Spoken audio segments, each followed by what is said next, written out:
Okay, so I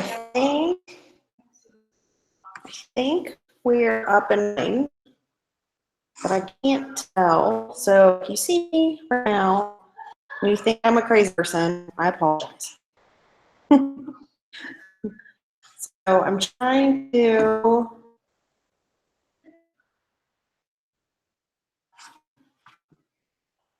Okay. I can see and hear you on the YouTube link. Awesome. Okay, good. I'm looking to see if anybody else besides us is on here. If anybody's watching, just say hi to us. So I'm looking at the chat box on the right. Anybody else besides us is on here. If anybody's watching, just say hi to us. So I'm looking at the chat box on the right. Okay. All right. Let's see. Well, I don't know what's happening here. I think we're good. All right. No, I feel like just the four of us are here. We're presenting to each other. Okay. All right. Okay. Oh, now I see one. It says one person is watching. Okay. All right. Well, let's go ahead and get started with my stuff. And I think it records everything. And then, so they can watch it there. Trinity Walsh, college and career counselor at Highland High School. And I'm going to kind of be moderating this session. So if you have any questions, go ahead and put them in the group chat. I think the first thing that I'm going to talk about is I'm going to talk about the testing and using technology for testing. So let me try to share my screen here. Oh my goodness gracious. Okay.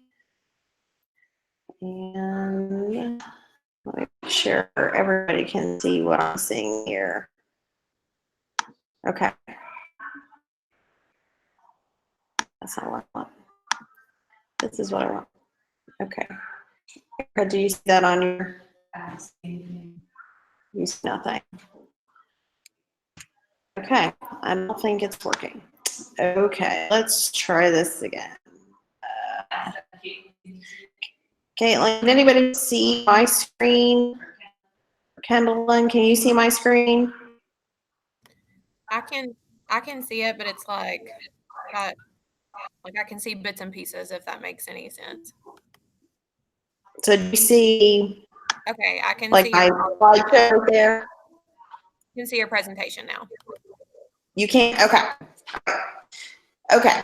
So, a few years ago, one of the things that we do in a counseling office, which is not necessarily, an ask a thing, but it's, testing shouldn't be part of the role as a professional school counselor. But, most of the time we are involved in testing in some capacity, whether it's organizing the testing or whether it is, just assisting or whatever it is.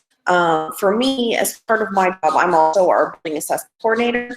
So, I deal a lot with testing. But the weird thing about it is that I actually enjoy organizing testing. So I'm probably like in the minority, but I'm constantly looking for ways to find ways to make things a little easier though in the role. So one of the biggest problems that we found that when we were doing kind of testing, whether it was state testing, an ACT, AP, things like that, is information is often difficult to disseminate to all the people involved. So, your administrators, your teachers, your students. And so we were trying to find a way to make this a little bit more clean, efficient, and come up with some kind of one-stop shop. And at the same time, you've got to find a way to do stuff so that you don't create a testing violation. So that was, another key factor in deciding how do we do this. So the elements, of the test organization, this is your main element that you're going to need in anybody that's ever organized testing is to know that these are kind of your main elements here. The first thing that I've done, and maybe you do something even better. If you do something better than what I'm going to show you, please feel free to email me anytime and tell me what you're doing. Because I'm always looking to tweak the system and make it a little bit better. But one of the first things that I always we're doing is this has become an evolution. So so the first thing we did was the last few years we started the Google folder, and you know, I just named something obvious for my teachers. So On Demand 2019 is one from this year. And I just added the proctor manuals. So, you know, I don't know how it is with teachers, but sometimes when I hand them a manual a few days ahead of time so that they're reviewing or whatever, sometimes they can be misplaced. So by putting them in the folder, if they've misplaced their manual, I don't have to give the new one. There's another one right there online that they can print out themselves. I have some that are very, very, very diligent about reading and reviewing it, and so they are appreciative of having an easy online manual that they can go to review what they need to be doing. So it's just so that everybody has information. You know, so I add it, you know, in case you've forgotten it. Or another thing is reducing the amount of paper that's used. So this past year, the On Demand for the 11th grade was 80 pages long. So that's excessive amount of paper to be printing off for everybody who's administering the test. So, you know, I printed them one copy. I think in the future, I'm going to double check with KE that it's permissible that they don't even have a print copy, that they can just use it from their computer. I'm going to double check that because, again, it's all about making sure that we're not violating any testing rules. And then, you know, guaranteed accessibility for all that, proctors and administrators.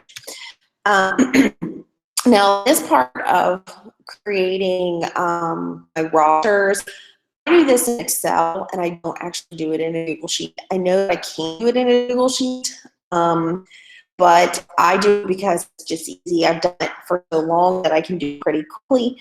My goal is really to try to transition this over to a Google Sheet and stop using two different programs, but right now my initial rosters I create in Excel. So we do a lot of our testing at Harlan High School. Trinity, we're getting a lot of feedback. Can you mute your YouTube link? Because when you have both mics at the same time, it gives like a repeat. Okay, so let's see. How do I do this? Oh gosh. Go to YouTube and then just click the speaker and it'll mute it. Speaker. Oh Lord. You know, for a technology person, you'd think I should be able to figure this out a little bit easier. I don't. No, you're good. Do you have the YouTube link pulled up? This one maybe. This. Okay, now better. Yeah, I think it might be a little bit better. When you have Is that better now? Giving some feedback. Okay. Okay, now are we better? Much. Okay, all right, okay. Sorry. Okay, so most of our testing we do, when I divide them into groups, I do it a lot of it alphabetically. It's just easier for us that way. And then pull out any students get any kind of accommodations for those groups. But we run things pretty much alphabetically. So for me, I'm exporting stuff from Infinite Campus with my ad hoc. The things I'm pulling are this column right there. This last name, first name, grade, homeroom teacher, student number, and their active today. Is one of the things that I find in Infinite Kids is if you don't do that, you get a lot of kids that may withdraw throughout the year and then accidentally put them on roster and the teacher's looking for them and you go, oh, they withdrew 3 months ago. So Active Today helps with that process as well, pulling out the kids that are not active. Then I typically will sort it. I will add a column to the front end called type, and then I'll add like anybody that has any kind of special testing accommodations. So if they get extra time, any additional kinds of accommodations, I'm going to put that into that column, and then I'll resort them. Those kids pull up at the top. Then I will add 2 more columns at the other end, rooms and proctors. So what room are those kids going to test in, and what teacher is going to proctor that test. So that at the end, it sort of looks something like this. So, my kids at the top there, those are my alternate assessment kids. Then I've got an ELL student, and I've got extended time for 1.5, extended time, double time, reader, scribe. So I kind of do that so I can sort them all together. And then I've added in who's going to be testing the test rooms.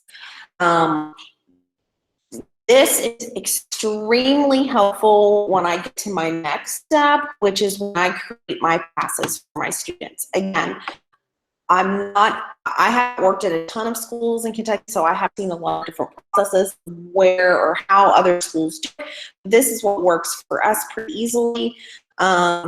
So I will then go, let me get back up. So here on this screen, what I'll do is I'll add page breaks every single one of those teachers, so that once it prints a roster, it's only printing students that are in each one of those classrooms.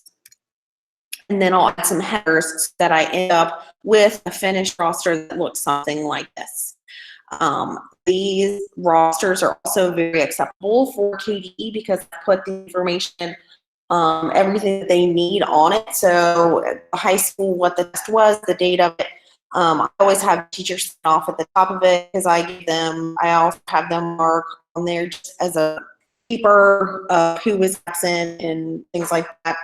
And then I use these for our own records. So I've got these rosters right here. So this is something, kind of what it would look like. And then as long as I have it all in that Excel spreadsheet, then I will make passes for our students, and they get these passes the day or two before the test so that they know where they are going for their testing. Because at the high school level, they have multiple periods in a day, so they can just stay in one room like they would for an elementary room. So this is going to tell them where they're going to be. And I found this to be really helpful because it's once I've got it set up, I can just use Merge, put those passes to the kids. And that's the really important reason why when I pull the data from the ad hoc, I choose their homeroom as one of the options because then I can sort them and deliver them to their homerooms as they are, so they can get their passes. So this will give them all their information. And some just in detail, what time to be there, make sure that the MacBook is charged, because K this year was online, so reminding them to do those things. So that's kind of how we get the kids where they need to be. And then from there, then I go back into Google. So I'll transfer all of that information into a Google Sheet. And then once I've got that, then add a new column on the end, which is an attendance column. This was something new that we did this year, and it's one of those kind of moments. Not really sure we never did this before. But at our school, we have an attendance secretary. And so especially when you're doing testing at the very beginning of the school day, it's imperative to make sure you're taking attendance, that everybody is there. And so one of the things that we were doing was we'd have the paper rosters that I would have, and then I would send, teacher who was helping me or another counselor around to collect attendance from each one of the testing rooms. And this year, for some reason, I said, why are we doing this? And just add the attendance column. And when teachers, they get this link for this Google Drive, they go in here, they mark attendance, mark who was absent, and then our attendance secretary has that link as well. And you can see who's missing for the day. So it's one of those things where it's so simple that we never remembered or thought of doing it. So when we did it this year, it was super helpful. So collecting attendance that way on testing days was very helpful. In the starting point to this was timing. That was really where we began. So probably about 5 or 6 years ago, and I don't know how it is in your schools, but when you've got a lot of different testing rooms, while for the most part moving at the same pace, sometimes a teacher gets off, depending on what's happening in the room. So it was really difficult walking around checking to make sure everybody was kind of on pace and where everybody was. And it started with a timing spreadsheet. So basically it started because I was too lazy to walk all over the building and keep checking on these people and finding where they were. So this whole process began with a Google Sheet where I would give the teachers a link and I would say, tell me what time you started your test, tell me what time you're finishing your test, and then we kind of watch the progression as teachers moved through their test, and we really didn't have to go anywhere. We could see when somebody got really far off and their timing was kind of messed up. We could go, things going on in that room, and we go and check it out. Also, it gave us the opportunity to give some quick notes. So, like if you look at this spreadsheet right here, at the very top, I gave them, even though I'd given them these directions, again, it was just reminders, especially with the ACT. Make sure that you put the textbook on that the student used. Make sure, they fill in the boxes for how many bubbles were left blank on the ACT. So it was a really easy way to watch time progression. And that's kind of where this all started. So for probably 2 or 3 years, this is what we used. We just had this one chart, and teachers really like it because they can kind of see where everybody else is in the mix, and they can kind of gauge am I really far off? Am I, right on pace with everybody else? So that's kind of where it all started. And then, this was kind of a look at our K-Prep or on demand. So kind of where we were, and with on demand, because it is so long, and it really only impacts, one level, and a lot of other things are happening in May. As everybody knows, a lot of times we have teams that are giving on demand.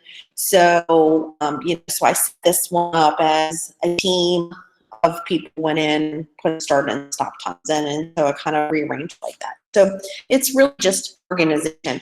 This is nothing really, it helps the kids because we're organized and we feel more confident about what's going on, but it's really to help the teachers and kind of help everybody else. Let's see. All right, so let me show you. Let's see. It won't mean. Okay. Let me show you what this kind of morphed into here.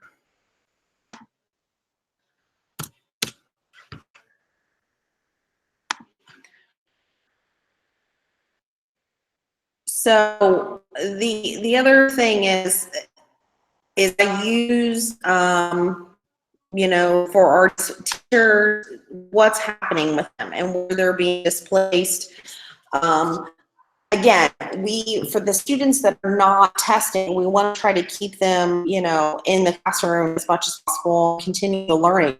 So, people have to get displaced. And so one of the tabs here on my bottom was my teacher schedule and the displaced student. So, for on demand this year, Ms. Sagar, her room is room 105. So we used her room for testing. So she was testing for 3 periods, but then she had to teach 4th period.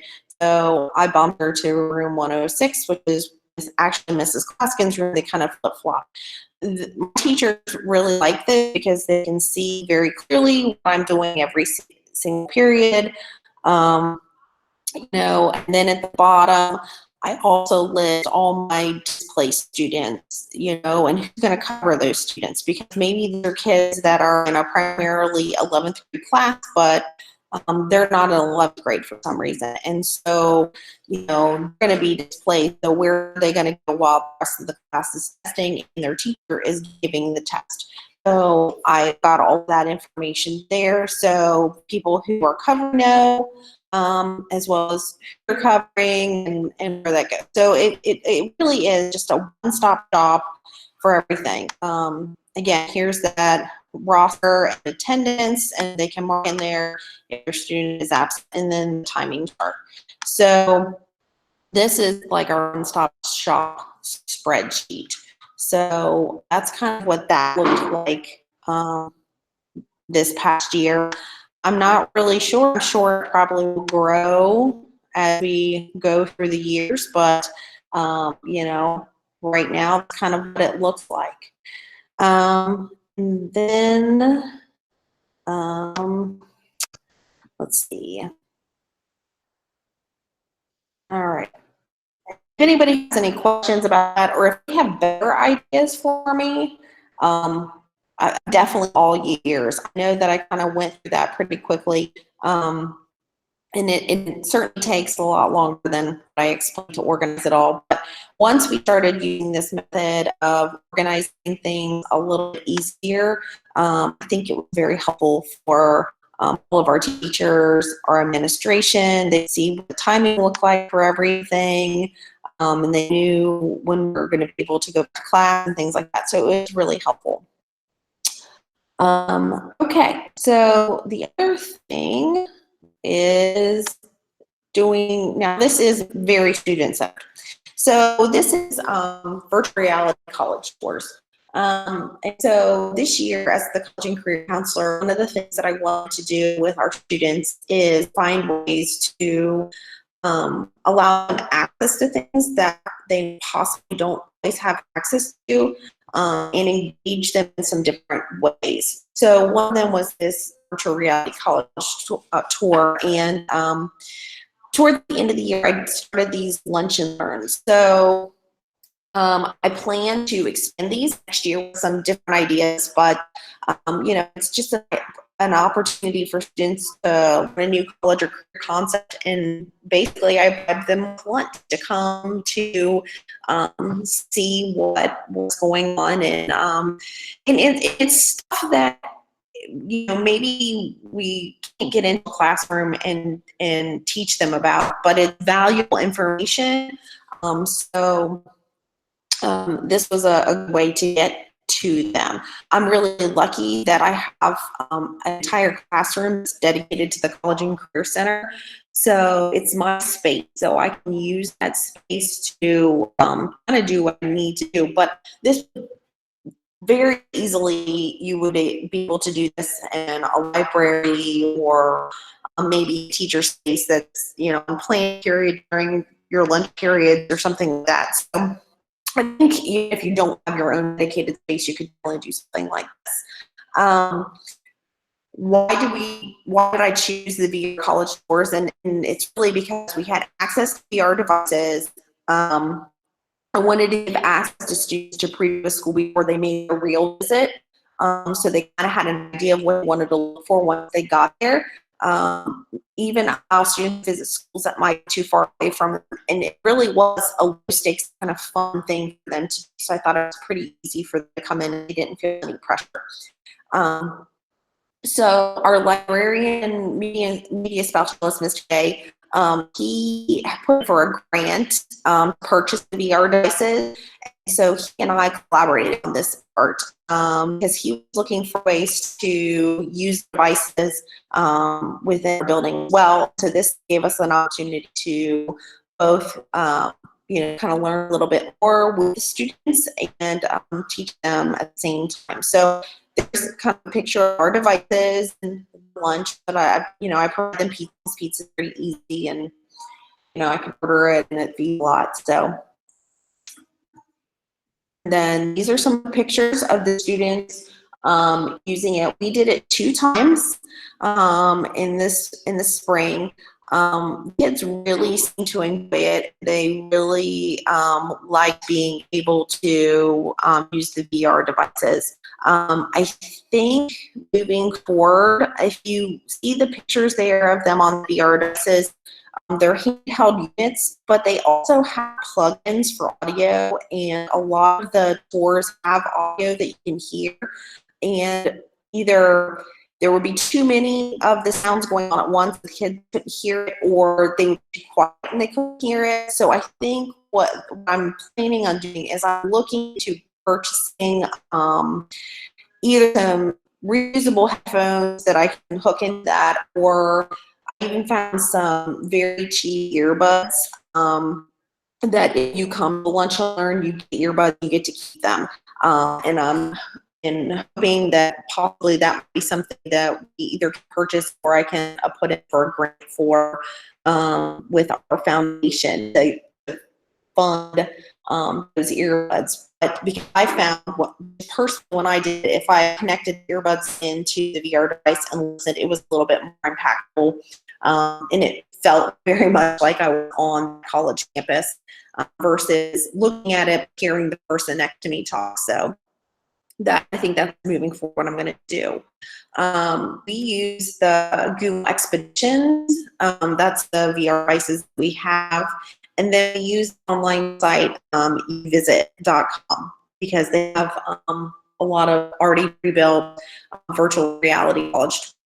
We don't have every school. Their catalog is growing, but there is a good number. And in the state of Kentucky, most of the schools are there. Big schools are there. UK, U of L, they're there. So kids were happy to see that. If you don't have these devices, still not a problem. Lots of really affordable cardboard VR items out there. And if a student has their own device, their own smartphone, if you purchase one of these cardboard VR devices, you could use their own phone as long as you could get to the website, the UVisit website. So there are some other options. And then literally you have no budget for them.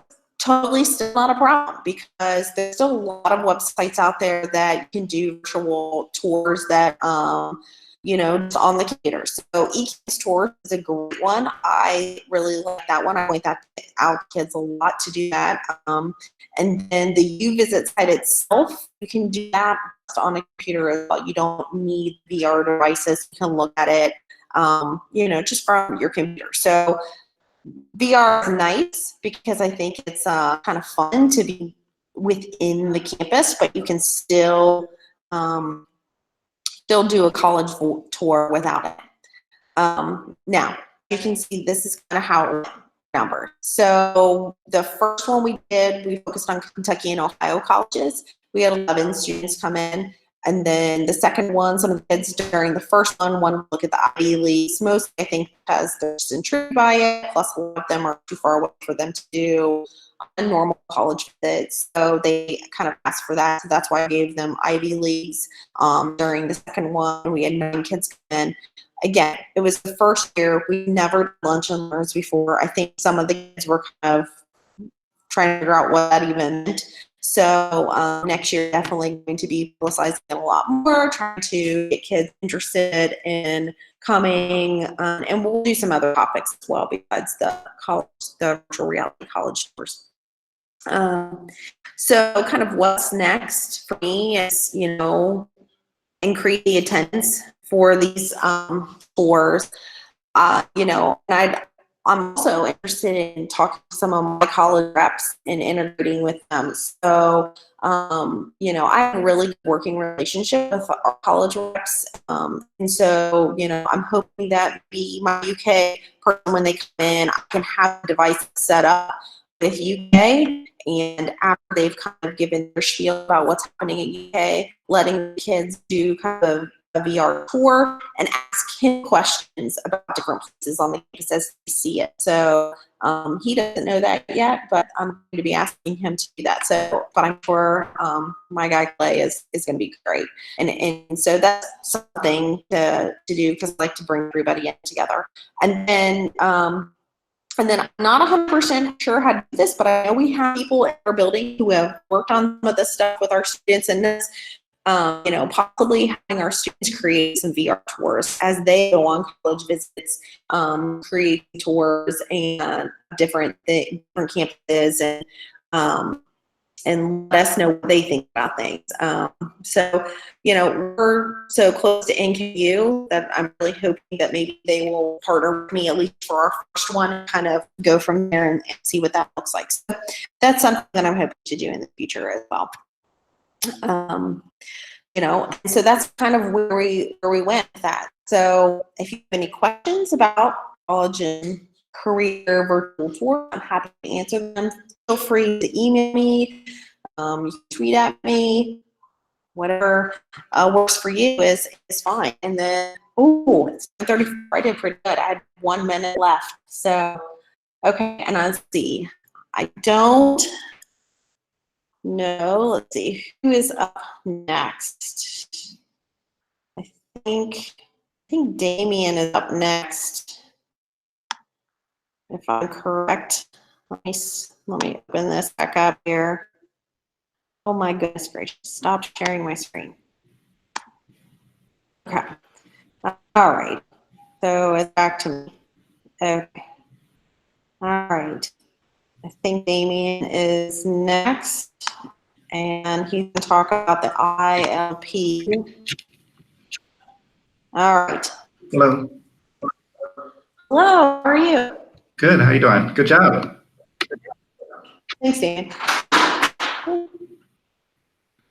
All right. I think you're good. I don't know how to turn me off.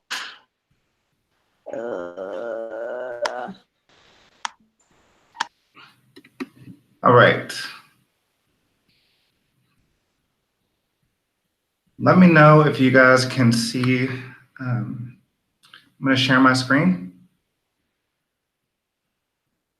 And then just let me know if you can see. I'm going to offer a Nearpod code. So feel free to jump in and let me know if you are able to see that. If not, let me know that as well. But I do need you to use your audio to let me know.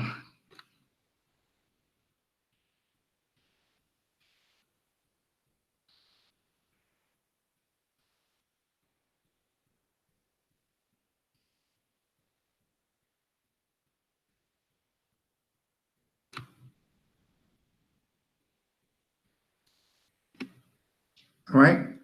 Can you guys see the Nearpod code?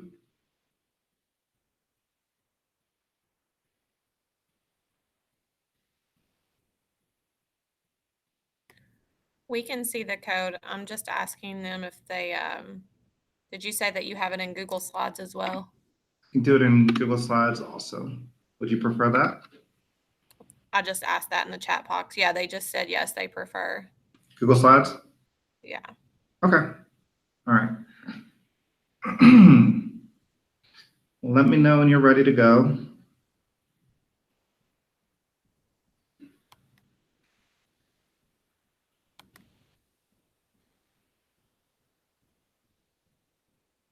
I think they're all good. All right, awesome. So my name is Damien Sweeney. I'm from the Kentucky Department of Education. I'm the program coordinator for comprehensive school counseling. So hopefully by now you've heard from me or seen me present. So a little bit of background. I started at Fairdale High School in Louisville, Kentucky as a special education teacher. And then I went to my alma mater, which was Male High School, and I taught English. I got to Seneca High School, and I was there for 8 years as a school counselor. For 3 of those summers, I was at the Governor's School for the Arts. I've been at KDE for about 10 months, and I'm also an adjunct professor at University of Cumberland. So I'm very familiar with presenting virtually for that reason. All right, so in the chat box, just real quick, it's really important to build community wherever we are, even if we are just meeting virtually. So just let us know who you are, what school you work at, and the best thing about your school year. I'll give you a few seconds for that, and I'll check in on that.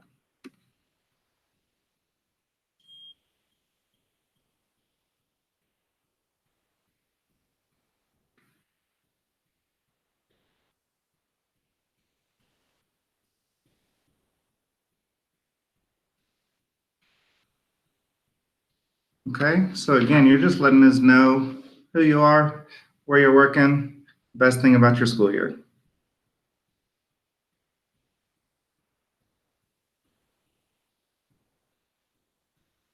Awesome.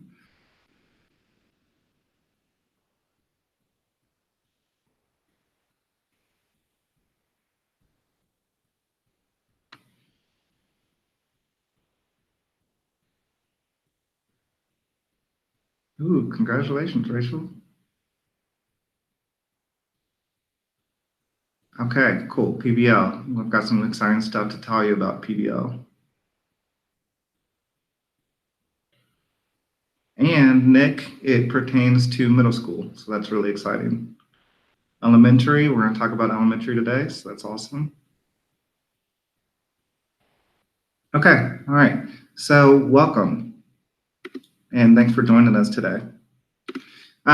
So we're going to just do a few little activities in that chat box, so I'll kind of toggle back and forth. But next, I would love to know, what was your process for making your career decision? Okay, so just briefly tell us a little bit about what that process was for you, whether that was meeting with your school counselor, whether that was an awesome career advisor. How did you get to where you are?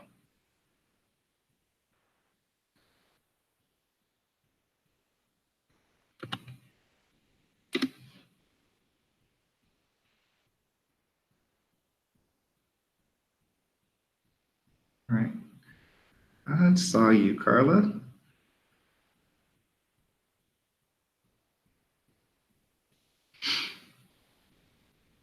Okay, hi, Jenny. All right, and I'm sure that project was awesome with your seniors. Okay, so how did you get to your career path that you're on right now?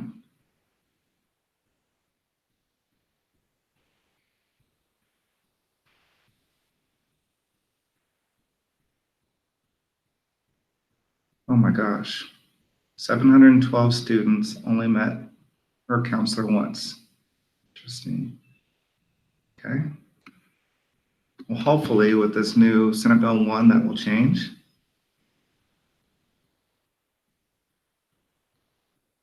Awesome. Actually, that's like the most ideal situation.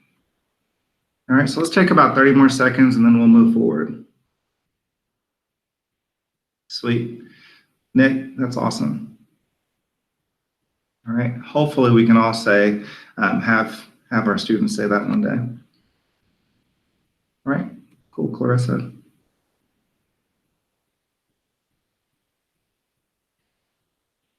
Yeah, Natalie, I agree with that. That's how I felt as well. All right, so we'll move through, and for the sake of time, I won't ask you to answer these in the chat box unless you'd like to. But I wondered if your decision changed over time, and then finally, I also wondered how you ultimately got to where you were, and then whether you felt like whether you wished that things were different, and if you felt like you lucked into your career path. For me, I got very, very lucky. I had a professor at Transylvania that sat me down my senior year when I was very lost and very concerned about my future because I wanted to do a million things, but I didn't really have an appropriate direction. At one point, I wanted to be a lawyer. Then I wanted to be a professor. I wanted to be a businessman, a psychologist.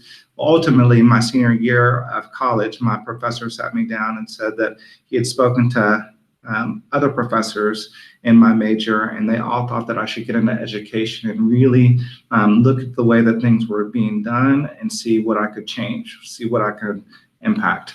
So that immediately sent me on my path to getting emergency certified, becoming a special education teacher, then going to my alma mater, being a high school English teacher, and then ultimately becoming a school counselor. Okay, so I got very, very lucky, and I owe a lot to that man, because if it wasn't for that conversation, who knows where I would be. All right, so about today. So we've got 3 different learning targets. I want you guys to have a better understanding of the ILP process and expectations in Kentucky. I want you to understand and recognize the flexibility with the ILP. And then I really want you to be inspired to create or value the ILP. It is a new day for the Kentucky ILP. In the past, I think these 3 letters have kind of been, had a negative connotation, and they were synonymous with career cruising, which isn't necessarily bad, but it certainly became a compliance piece for many of us. We were very, very focused on getting the little bar to 100% versus how we could ultimately impact our students. All right, so where are we heading? We are heading to a place where there's complete autonomy and flexibility. We want our schools and our districts to really create and be innovative and think outside the box with the ILP. And we don't really want you to have this cookie cutter platform. It's not a one size fits all. We know that. And at KDE, we certainly don't want to tell you the best ways for you to reach your students. We believe that that by creating something, by innovating, by working with partners, you're going to really create something that you take pride in, and it's going to help you and your students become empowered. All right, so when we talk about the ILP, what does a quality one look like? So I've done quite a bit of research on this topic, and I found a few different quotes that I really liked. So the ILP should be a document consisting of a student's course taking and post-secondary plans aligned to their career goals. Many of you should know by now that we have new graduation requirements out that we just put out a few months ago. They just got approved in April. And many of the graduation requirements say things like 3rd and 4th year aligned to the student's ILP. It's because we really want this ILP to be a process for kids that really helps them think through not only their future goals, their post-secondary goals, but also what are their goals when they get to high school. So we also want this to be aligned to the post-secondary plans, of course. Then we want it to be a documentation of the range of college and career readiness skills that kids have developed.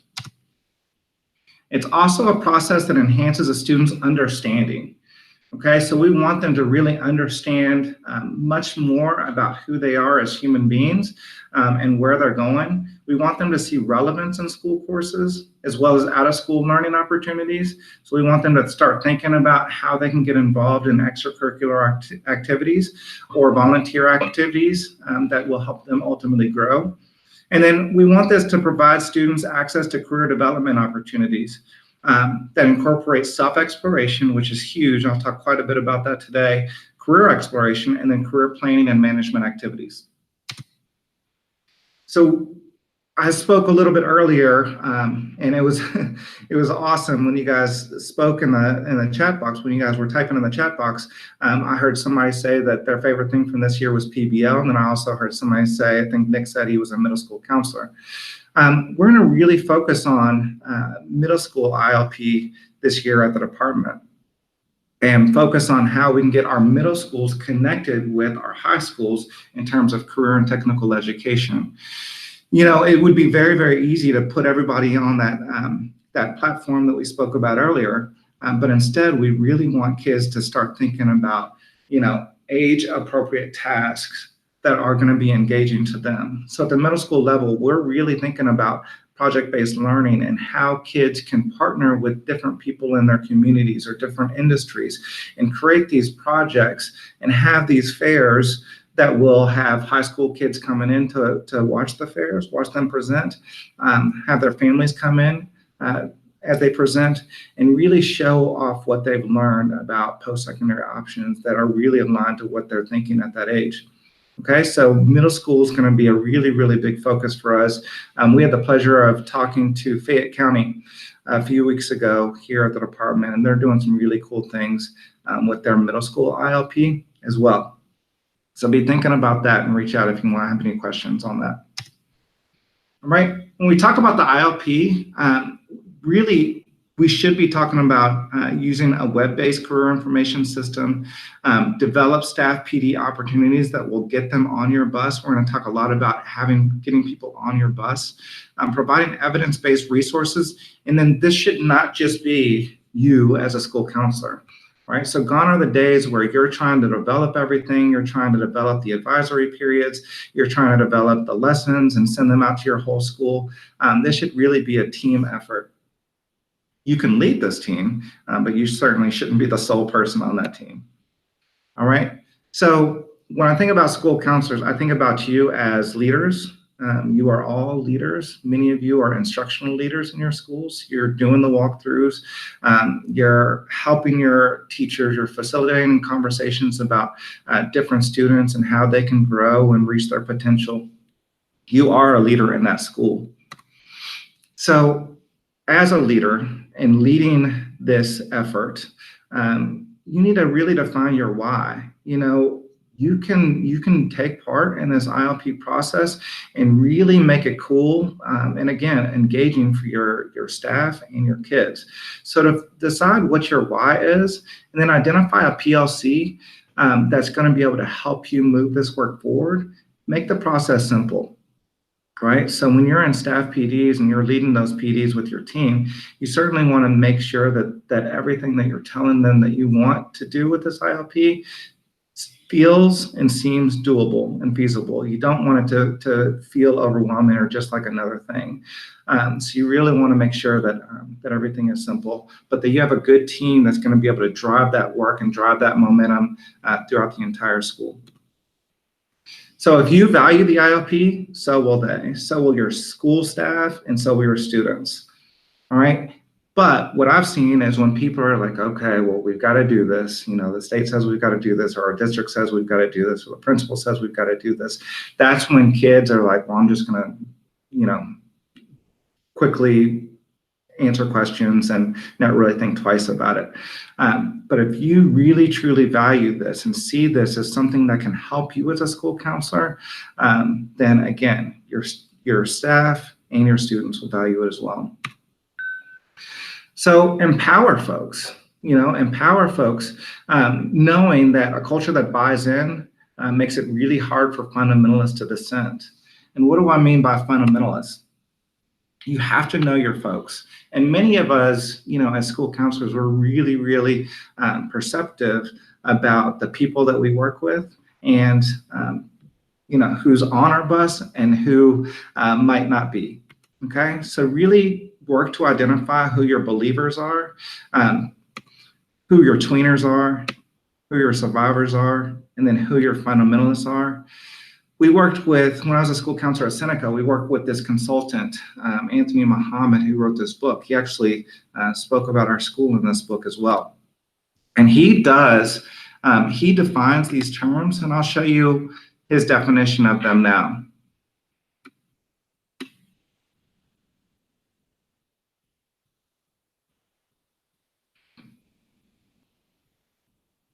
Okay, so a believer is going to believe that there's success for all students.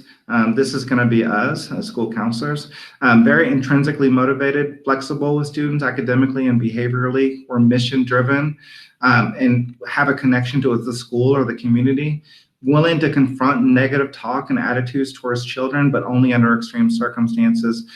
Varied levels of pedagogical and professional skill. Our tweeners are people that are really just looking for that comfort zone within the organization. They're going to be loosely coupled with the school mission, enthusiastic about the idealistic nature of school. They stay out of school and district politics, follow instructions as given by administration, creating a wall of science, and consider good teachers. One extreme experience is a moment of truth can swing them to be a believer or a fundamentalist. You've also got survivors. We know people that are just hanging on. These might be the folks that at Christmas time said, there's only 87 more days of school until summer break.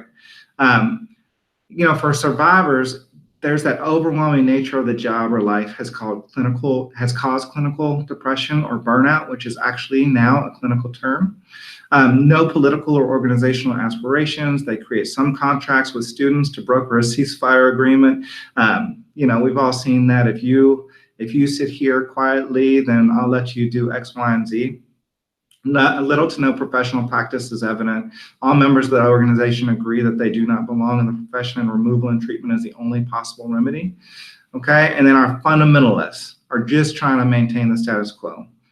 They may believe that not all children can learn, believe that school reform is a waste of time, believe in autonomy and academic freedom, have varied levels of pedagogical skills. All right, so really knowing our folks, knowing who we can get on the bus is really, really important for this ILP process. Certainly work with your believers and your tweeners, and then know how, and then game plan on how to get these survivors and fundamentalists on your bus as well, in terms of this individual learning plan. And then get your local community involved. Bring in speakers. There are so many cool things that you can do with outside folks. We did something that we called report card conferencing, where a student would get their report card, we would bring in volunteers from the community, and those volunteers would come in, sit with the student individually, kind of talk with them through their academics, see where they needed help, see if they could do anything to help, see if they can offer any advice. That was a really meaningful experience to our students, because after all, they see us every single day. So being able to get that community involved and engaged was really, really huge. And then also get your community involved by taking trips. We went to the Ford plant several times. We went to different community colleges and universities because we wanted our students to have those unique experiences. So by getting our community involved and getting our kids involved with that community, it was really a win-win process for everybody. And then find data that's going to inform you. I can really see looking for data with this individual learning plan process and trying to figure out what will ultimately help engage your students, what will ultimately help bring them back to school in terms of attendance, what's going to help them fulfill their goals. They're identifying goals beginning in the 6th grade. That's going to continue all the way up until they're seniors. So let's get data that's going to tell us, where did you say you wanted to go? And then a year out, let's find data that says, okay, you were able to fulfill that goal, or you know what, you weren't able to fulfill that goal, and let's start thinking about the way that we're advising so that we can get improved results over time. Speaking of data, so KDE has a very, very simple data collection system for the ILP. I think that when I got here, I really wanted to make sure that I was here as a support, and that anybody in need in terms of school counselors, and really anybody in need in terms of school staffs, could reach out and I could offer them help. I've never been about, I got you. I've never really liked that style, and it's just not who I am. So this data collection system is really, really simple for that reason. It's for the reason that it's because I want people to create and innovate versus worry about what KDE is going to be looking for. Okay, so we do have a self-implementation rubric where you can kind of find the letter of the law and everything that you have to do based on that law. But outside of that, it's really fair game to create. Because of that, we're only going to ask your superintendents to say they're going to do a quick signature, and they're going to say, yes, our district is implementing the ILP with fidelity. Okay, so that's one point. The second point will be what we call a digital readiness tool filled out by the district saying, this is the platform that we're using or the system that we're using. These are the people that are doing it. And this is how we're implementing our ILP. So that's number 2. And the third one is when I come to your school, I might say, hey, can I see, these 4 or 5 ILPs? It's not because I want to get you, it's because I want to see the cool stuff that you're doing. I already saw somebody in the chat box talk a little bit about, hey, I've got some cool stuff going on where I am. If you want more information, email me or reach out. I want to be able to share the awesome stuff that's happening throughout our state. Okay, so 3 pieces of data that we're going to collect annually. Very, very simple, and it's simple because, again, we want you to focus on really thinking outside the box and coming up with something that is going to engage your kids and your staffs. All right, so aligning graduation requirements to the student's ILP. We've got a lot of cool stuff on our website now that's going to really help take you through the new graduation requirements, but much of it is about personalized learning. So you'll see that there's no longer going to be this English 1, 2, 3, and 4. It's going to be English 1 and 2, and then your 3rd and 4th year of English, which are going to be personalized and aligned with the ILP. Everything goes through that ILP. Same with math, same with social studies and science. Okay, your electives or other credits should be aligned as well. Okay, much of this is because we really want kids to find school relevant. And if your passion is ag and you can find a dual credit class in ag that aligns with English or math, then let's do that instead of just saying, hey, do what everybody else is doing. All right, so the ILP is not only about post-secondary. It's not only about, are you going to go to college? Are you going to go straight to work? Are you going to go to the military? It is quite a bit about the social and emotional learning for kids. Okay, this is one of our huge pillars as school counselors and right now, right? We need to be focused on the social and emotional health of our students. Okay, so I see this as a huge opportunity for you to do a million different things that are going to improve student learning, improve their well-being. It's going to improve many, many outcomes. Okay, so just a quick review. SEL is the process which children and adults acquire and effectively apply the knowledge and skills necessary to manage emotions, set goals, and maintain relationships. It's a process to help increase students' emotional intelligence or capacity to recognize, understand, and manage emotions. And then we've got our hierarchy of needs, right? So this is going to help us really tend to these needs. We need to make sure that students are physiologically well, right? Do they have the food that they need to eat? Do they get everything they need physiologically? Are they safe? Many of our students just simply don't feel safe on the weekends or when they go home. So how are we helping overcome some of those safety concerns? Belonging and love needs. How are we making sure that kids do feel like they belong and do feel the love that they need to keep going on with their lives, right? And to be able to flourish. Self-esteem and then the esteem of others is really important. These are things that we really need to make sure that we teach. It's not just about your own self-esteem, but how are you helping the self-esteem of your peer that you see as down or your peer that you see as sitting by themselves in the cafeteria? All right, and then finally, self-actualization. How do we help kids reach their final goals, whether that's post-secondary goals, whether that's academic goals, whether that's extracurricular goals, social goals, etc. So CASEL is the huge player in social emotional learning. So look up casel.org, CASEL.org. These are the pillars of SEL. So we've got self-awareness, self-management, responsible decision-making, relationship skills, and social awareness.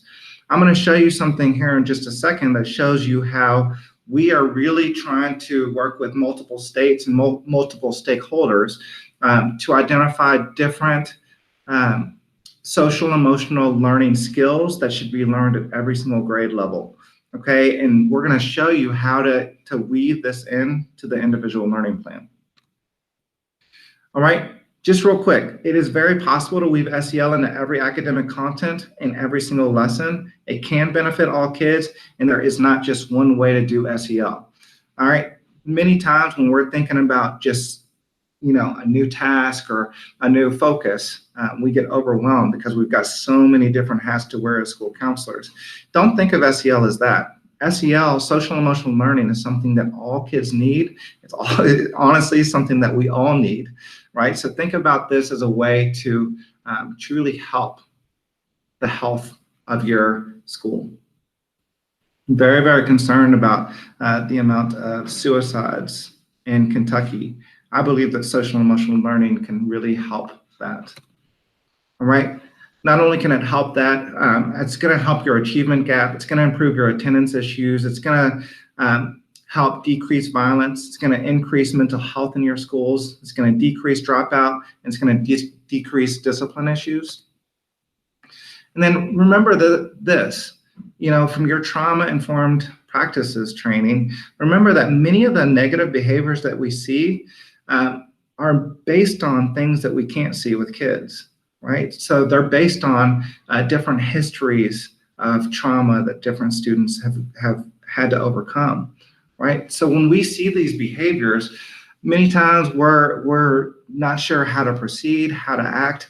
I think this individual learning plan can get you in front of these behaviors, help you understand that student more, and ultimately help you self-regulate, help the student self-regulate, help that student co-regulate, or really help you and your staff better understand them.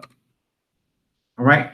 To grow your program, make sure you identify research-based materials and supplements, coordinate with teachers and staff on how to embed social and emotional learning strategies, include time for application of skills and lessons, differentiate, always differentiate with whatever you do.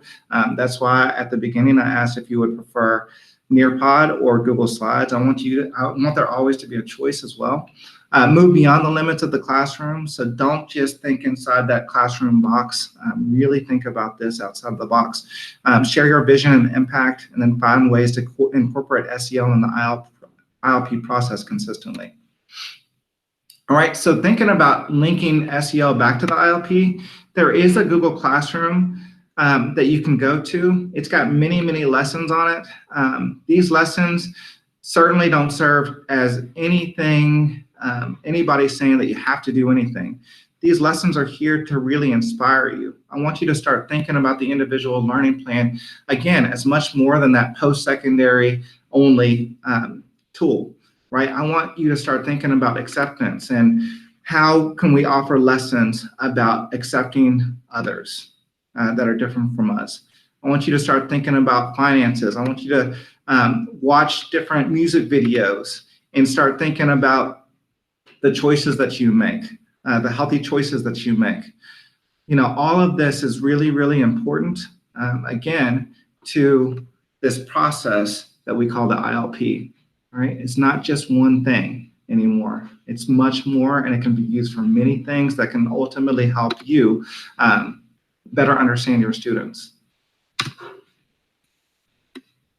All right, so if you want to help with the ILP, one thing that I always tell folks is that this position it's a huge blessing, and I feel the responsibility of that blessing every single day, because I know that ultimately, if I work with the right partners, if I send the appropriate messages, I have the opportunity to impact thousands and thousands and thousands of kids. So if you're interested in doing that as well, let's rebrand. Help me rebrand the ILP. Send me lessons or themes that you'd like to see, and then we can collaborate, and we can get those on that Google Classroom exemplar for the state to see.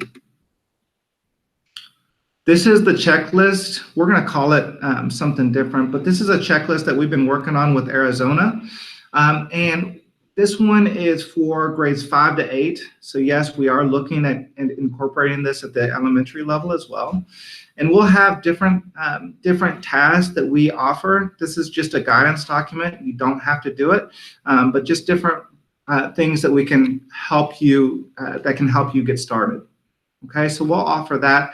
Of course, it's in the planning stages, but something to be thinking about. All right, so don't forget, The new ILP is an opportunity for you as a school counselor. It's really an opportunity for you to capture a lot of cool data that can ultimately help your practice. It's an opportunity for you to engage your staffs, work with a team, be a leader at your school, and then of course engage your students and really offer them a meaningful tool that's going to ultimately help them in their academic careers. All right, so again, the only rules of the game are this self-implementation rubric. This is our ILP webpage at KDE. So go here. Here's our self-implementation rubric. Here's a video that you can watch to kind of give you some ideas. Here's our Google Classroom here. So we've got just a lot of different things on that website that you'll want to check out. All right, in the chat box, let me know if you had any light bulb moments, if you have any questions, if you are inspired to create, if you're doing something awesome and you want to share that, feel free to throw that in the chat box as well. And I would love for you guys to go to this link later. I'll offer you the link to this slide deck, but offer feedback from today. Let me know how I can best serve you. That's what I'm here to do. I've got a lot of different foci at KDE. The biggest one is school counseling. Just so you know, we've got school counseling standards that are coming out here over the summer. Our first set of standards will go to our graduate schools. There are Kentucky school counseling standards of preparation. Those are going to be seen by EPSB. They've got a new office title, but I can never remember. Office of Education Licensure. It'll go in front of their board next week. We've also got Kentucky school counseling standards of practice that'll be coming out. ASCA is currently looking at those. So there's really exciting stuff happening in our field. I'm also in charge of dual credit at the department, AP, IB, and Cambridge. I'm in charge of minimum high school graduation requirements. I'm in the Office of Career Technical Education and Student Transition. Of course, you know I'm in charge of the ILP and also early graduation. So please, please, please reach out if there's anything I can do for you. Thank you. Thank you. I look forward to chatting and working with you and partnering with you in the future. Thanks.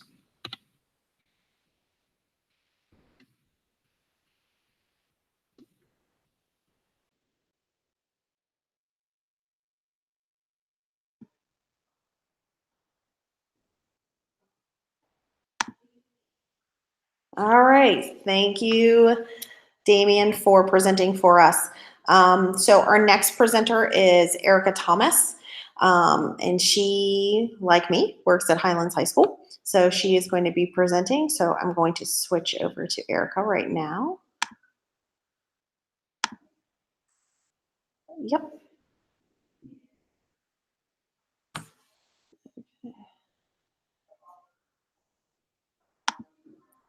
All right, you're good to go. All right, can you guys hear me okay?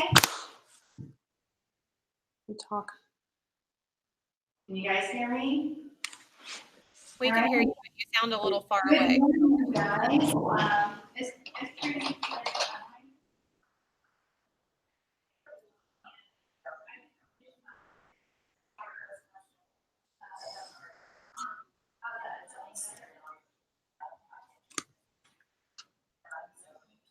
I can't hear you.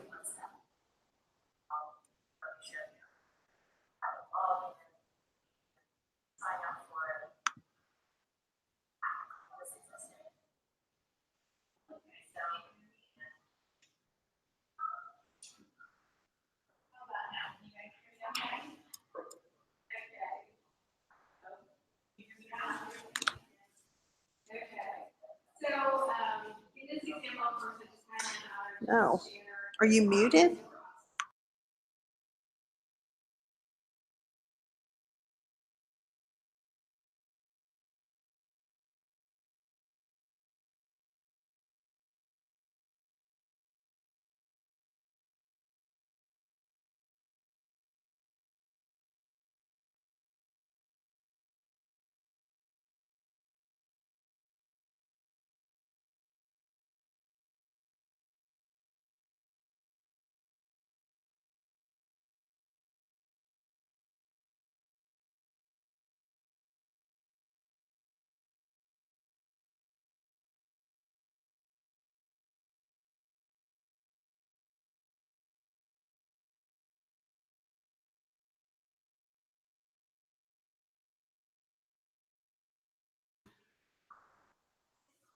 Okay, talk now. Let's see. You guys hear me at all?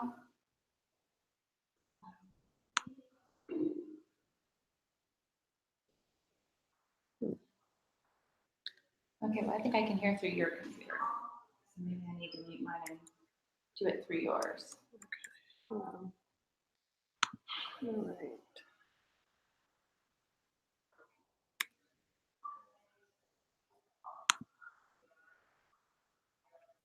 Okay. Go to. Okay.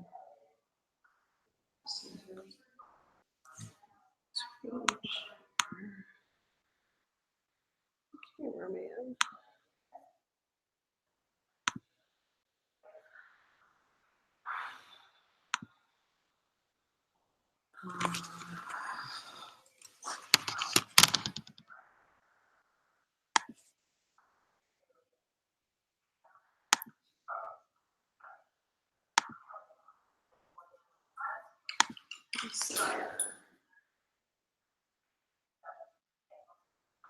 Let's see if we can hit present. Let's see if that'll work. Let me see your computer. Will you close those doors so we don't get feedback? Can you guys hear me now? Did they say they can hear? Oh, I can. Yes, we can. It's much better. Am I good? All right, so let's go ahead and get started then. I apologize about that. We're having a little bit of feedback and some volume issues, so I appreciate your patience. As I said before, my name is Erica Thomas, and I'm a school counselor at Highlands High School. And I just finished my 15th year of school counseling, and it is something that I am extremely passionate about. For those of you who are not new to the field, we've endured a lot of changes as school counselors over the last 15 years, kind of shaping our scope of practice from more of the guidance, traditional guidance model to school counselor. And really along with that has been a lot of focus about data collection. And as you know, with the use of technology, this has really enhanced the opportunities for us as counselors to use data for many, many reasons. And so today I'm going to take the focus of advocating for your program and using data to build positive relationships with your stakeholders. And the first thing I, always think about is I always kind of get this question like, why do we need school counselors? Traditionally the task of school counselors was more, as I mentioned before, guidance-based, very administrative tasks, whereas now present day focus is a lot more on the whole child, and a lot more focus on mental health needs and various other factors other than just academic. And so what we find though is that parents, administrators, teachers haven't kind of caught up to speed yet in what school counselors are and what we do. And so oftentimes I find the question like, why do we need you? What purpose do you serve? And I think sometimes there's a misconception of what we as school counselors do. And so the question I always ask myself is, why leave this to chance? And one of the things that I think that we can do as school counselors is really advocate. And, we do that on a daily basis. We do that most often with our students. And we do a great job of advocating for those gap groups and policy changes. But oftentimes we kind of forget to advocate for ourselves. And I think that's where things get lost in the shuffle, where people don't always understand what our role is. And if you tuned into Trinity's presentation earlier today, she talked a lot about her building assessment coordinator responsibilities, which is much more of the traditional guidance counselor role. So it's hard to change those mindsets when we forget to advocate and inform others about what we do. And you heard me in my title talk about a comprehensive school counseling program. And really the key I want you to think about there is the intent. What we do is very intentional. And I think that's where data and using technology plays a significant role, because using data, very easy to access data, can really make a difference in how we share that information with our stakeholders about what we do and why counselors are important. So why advocacy matters? So I shared with you here a couple of recent publications. And in these publications, Arizona and Oregon, Washington, you're gonna see here that our jobs, nationally, internationally, are really under the microscope. That is, districts are under scrutiny for financial restraints. That one of the things that they're doing is they're cutting school counselors. You can see Meade School District Board is cutting high school counselors. Arizona has a 905 to 1 student to counselor ratio, which is just unheard of, especially since ASCA, the American School Counselor Association, recommends that there's a 250 students to 1 counselor ratio. So as you can see, I really feel for those Arizona counselors who are struggling with such significant ratios where it makes it very difficult for them to really do their tasks as a school counselor. Another reason why advocacy matters is on the flip side is advocacy can really change where we are going as school counselors.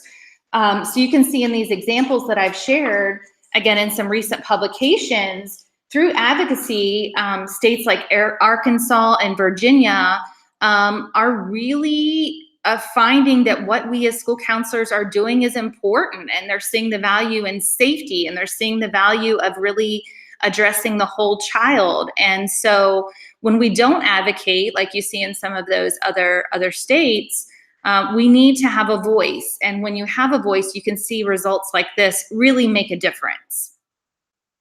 So thinking about Kentucky, I really want to focus on this for a minute because there has been some amazing things that are happening in the state of Kentucky for us as school counselors. And for those of you who've been following some legislation, the Senate Bill 1 just passed.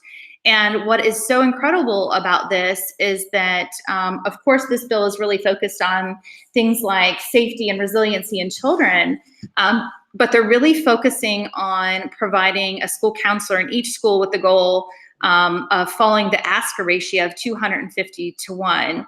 And the other key part of this too, if you look there at the bottom of that, is that a school counselor shall spend 60% or more of her time in direct services to students. And I'm going to come back to this a little bit about how this has impacted us here at Highlands, even though we are working towards those ratios of how we have used data, really keeping those goals in mind. You're also going to see that Damien just mentioned in his presentation this morning, he serves as the program coordinator for Comprehensive School Counseling Program at KDE. His predecessor was Robin McCoy. And they have been amazing, you guys, in creating the importance of school counselors in our state. And so we are extremely fortunate in Kentucky that we have such great leadership and value at the state level to really protect and ensure that we have the resources to meet the needs of our students.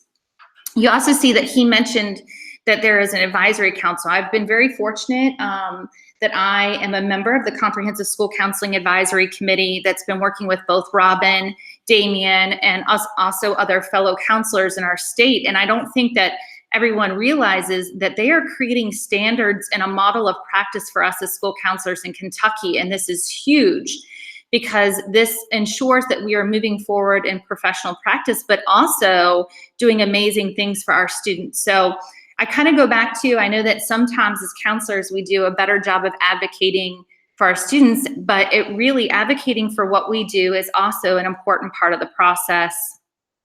So if you're asking yourself, where do I start? I don't know where to really begin with this. What are some things that I can do within my building to kind of start some advocacy and utilization of data? So the first is, we've mentioned before, the American School Counseling Association. And for those of you who have the link to my presentation, you'll see that all of the resources I have listed on the left-hand side are links. So you can click on those and directly go to ASCA's website to find those specific resources. But I think it's important as you're kind of learning about advocating for your role as a school counselor that you yourself have to be informed. Incredible resources certainly are something that technology has made very accessible to us through websites. and places like ASCA. And one of the things that I pointed out is a resource here about appropriate versus inappropriate activities. And if you take a moment to kind of reflect on the things that you're doing in daily practice, you're going to see that there are still probably a lot of those traditional guidance type activities in that inappropriate column there. Whereas you notice the focus on the appropriate activities, you're going to see more that there is more the whole child focus, where we don't want to just look at data entry practices, but using that data to really analyze, helping students and parents make decisions for what's in a student's best interest.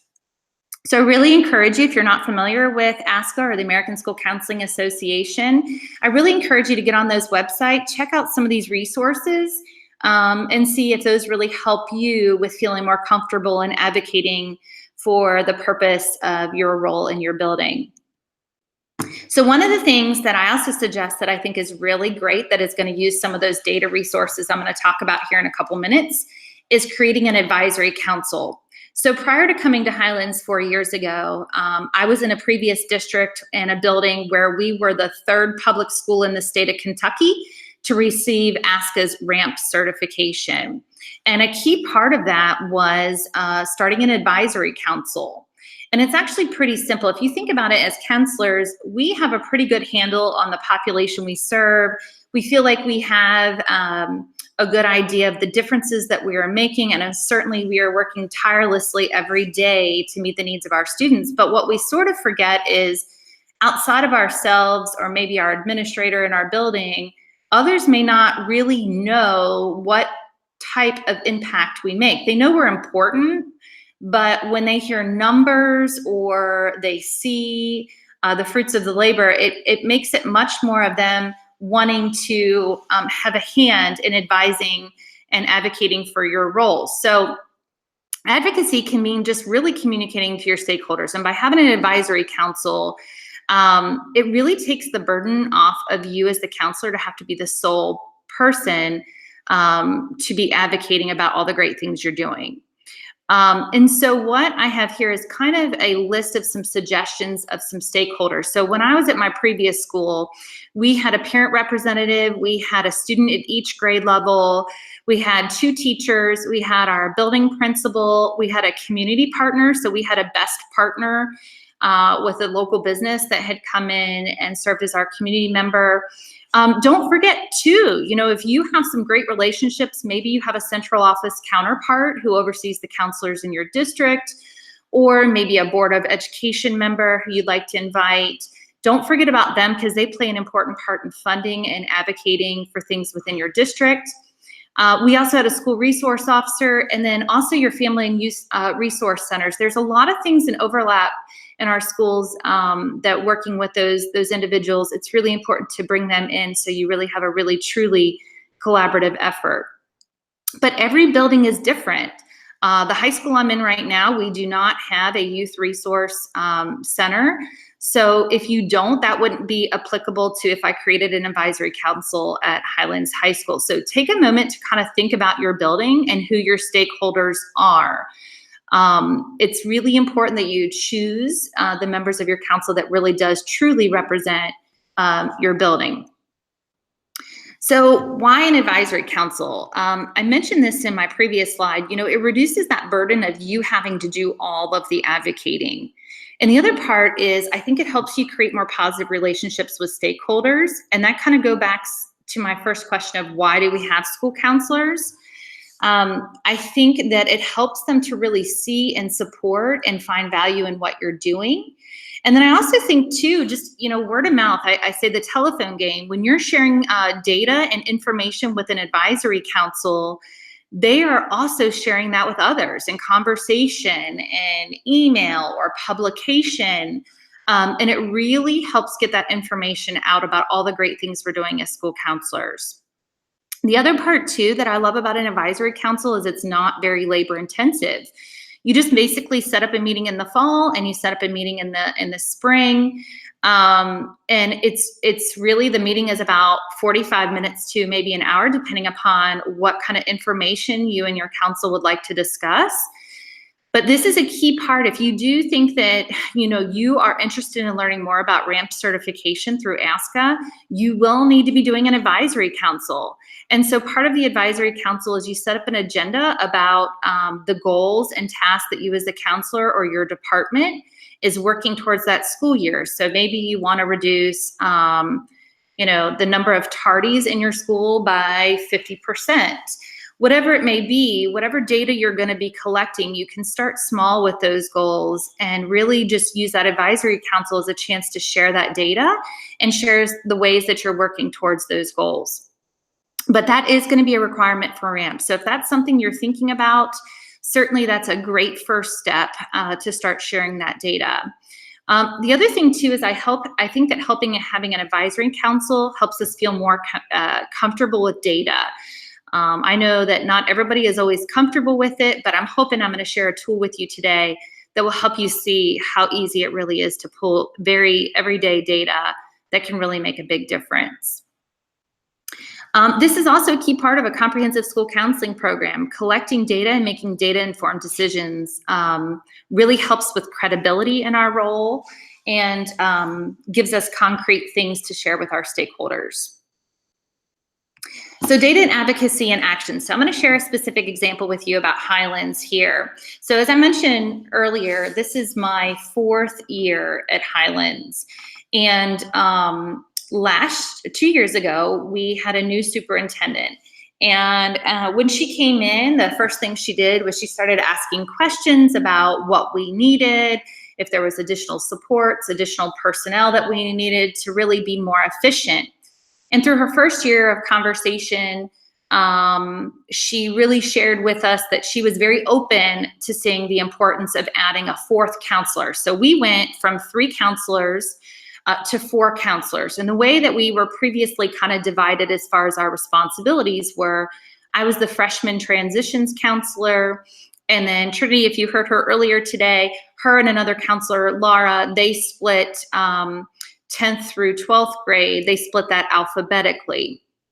So when we added on a 4th counselor last year, it provided some really new opportunities for us to look at our data and kind of evaluate where we saw our need in using that 4th person. And so we ended up utilizing the 4th counselor that we now are split alphabetically by 3 counselors, grades 9 through 12. So Laura has the first part of the alphabet. Anne, who is our additional 4th counselor, takes the middle part of the alphabet, and I take the end part of the alphabet. So we all have grades 9 through 12. Our student ratios are anywhere from about 268 to 300. So we're very close to that ASCA guideline of 250 to 1. And then Ms. Walsh, again, Trinity, if you heard her today, she has moved into our college and career counselor role. So this was new. We had never had a counselor before in that role. So we were very excited about some of the new things that we were going to be able to do. So if you caught her session earlier, she talked about using virtual reality for those lunch and learns. Again, those were things we just sort of never had the time or a person to do those things. So we were very, very excited about those new opportunities. So you're going to see here in this picture, this is a picture of an iPad actually, which is how we used to collect some data in our office. And we can't take credit for this actually. Trinity had gone to a conference and had seen a similar idea that was presented at a professional development opportunity. And she came back and shared it with us as a team. And we thought it was a really great first step for using technology to collect some data for us. And so through our office iPad, we use a Google form to collect some data. And the great thing is that through using this tool, we have been able to inform our stakeholders about the positive impact this has made specifically on our direct time with students. So referencing back to that Senate Bill 1, where they're really suggesting that 60% of your time be used with direct time to students, this has really helped give us a really good gauge, a temperature check on how we are spending our time.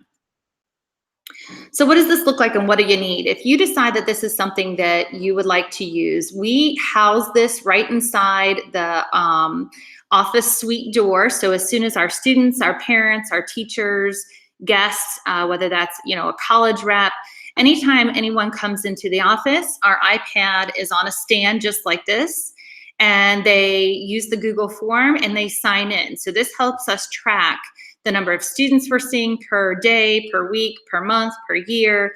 And this really helps us just, again, collect who we're meeting with, how much time we're spending with students and teachers and parents. So what do you need? We had an office iPad, so we just purchased a stand. I gave an example here on Amazon for about $75 to purchase the stand. And then all you need is really good working knowledge of Google Forms. So this is, okay, so let me show you my video.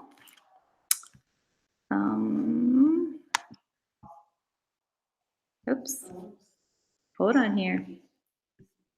I wonder if this is because I'm on your computer. Can you give my access since you got my computer?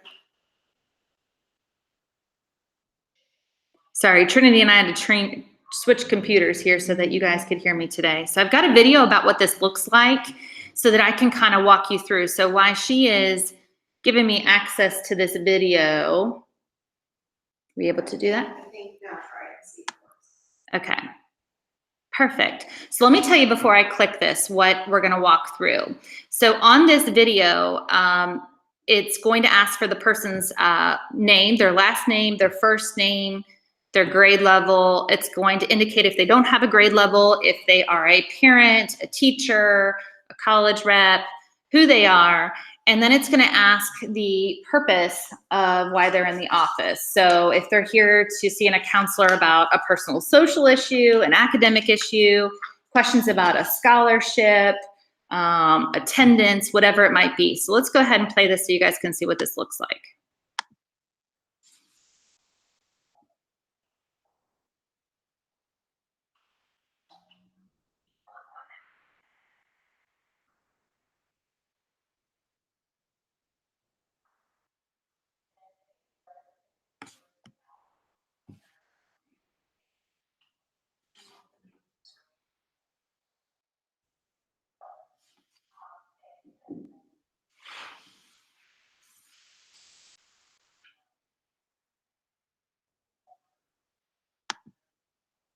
Okay.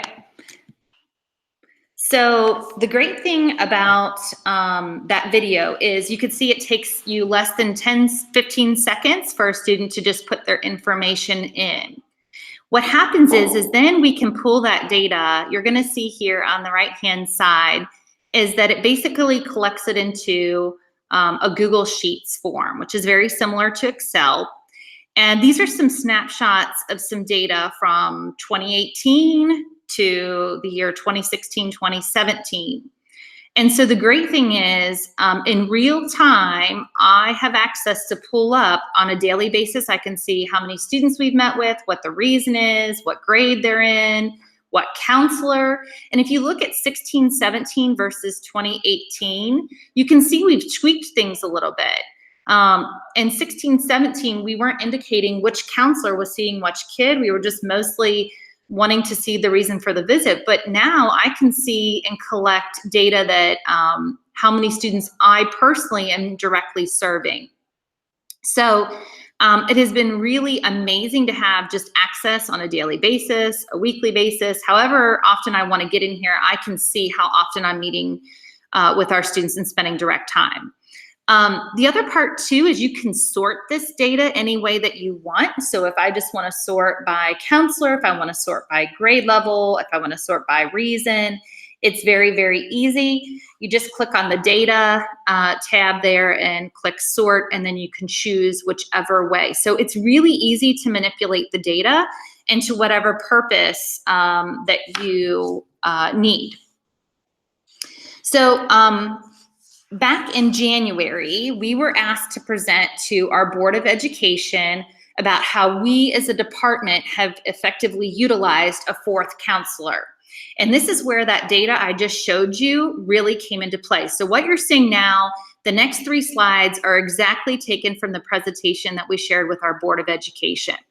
So what we were able to do is take that exact data that I just showed you, broken down by grade. And we were able to show that from the 2016-17 school year to this current year, all the way up to January, how many direct student contacts we were able to make.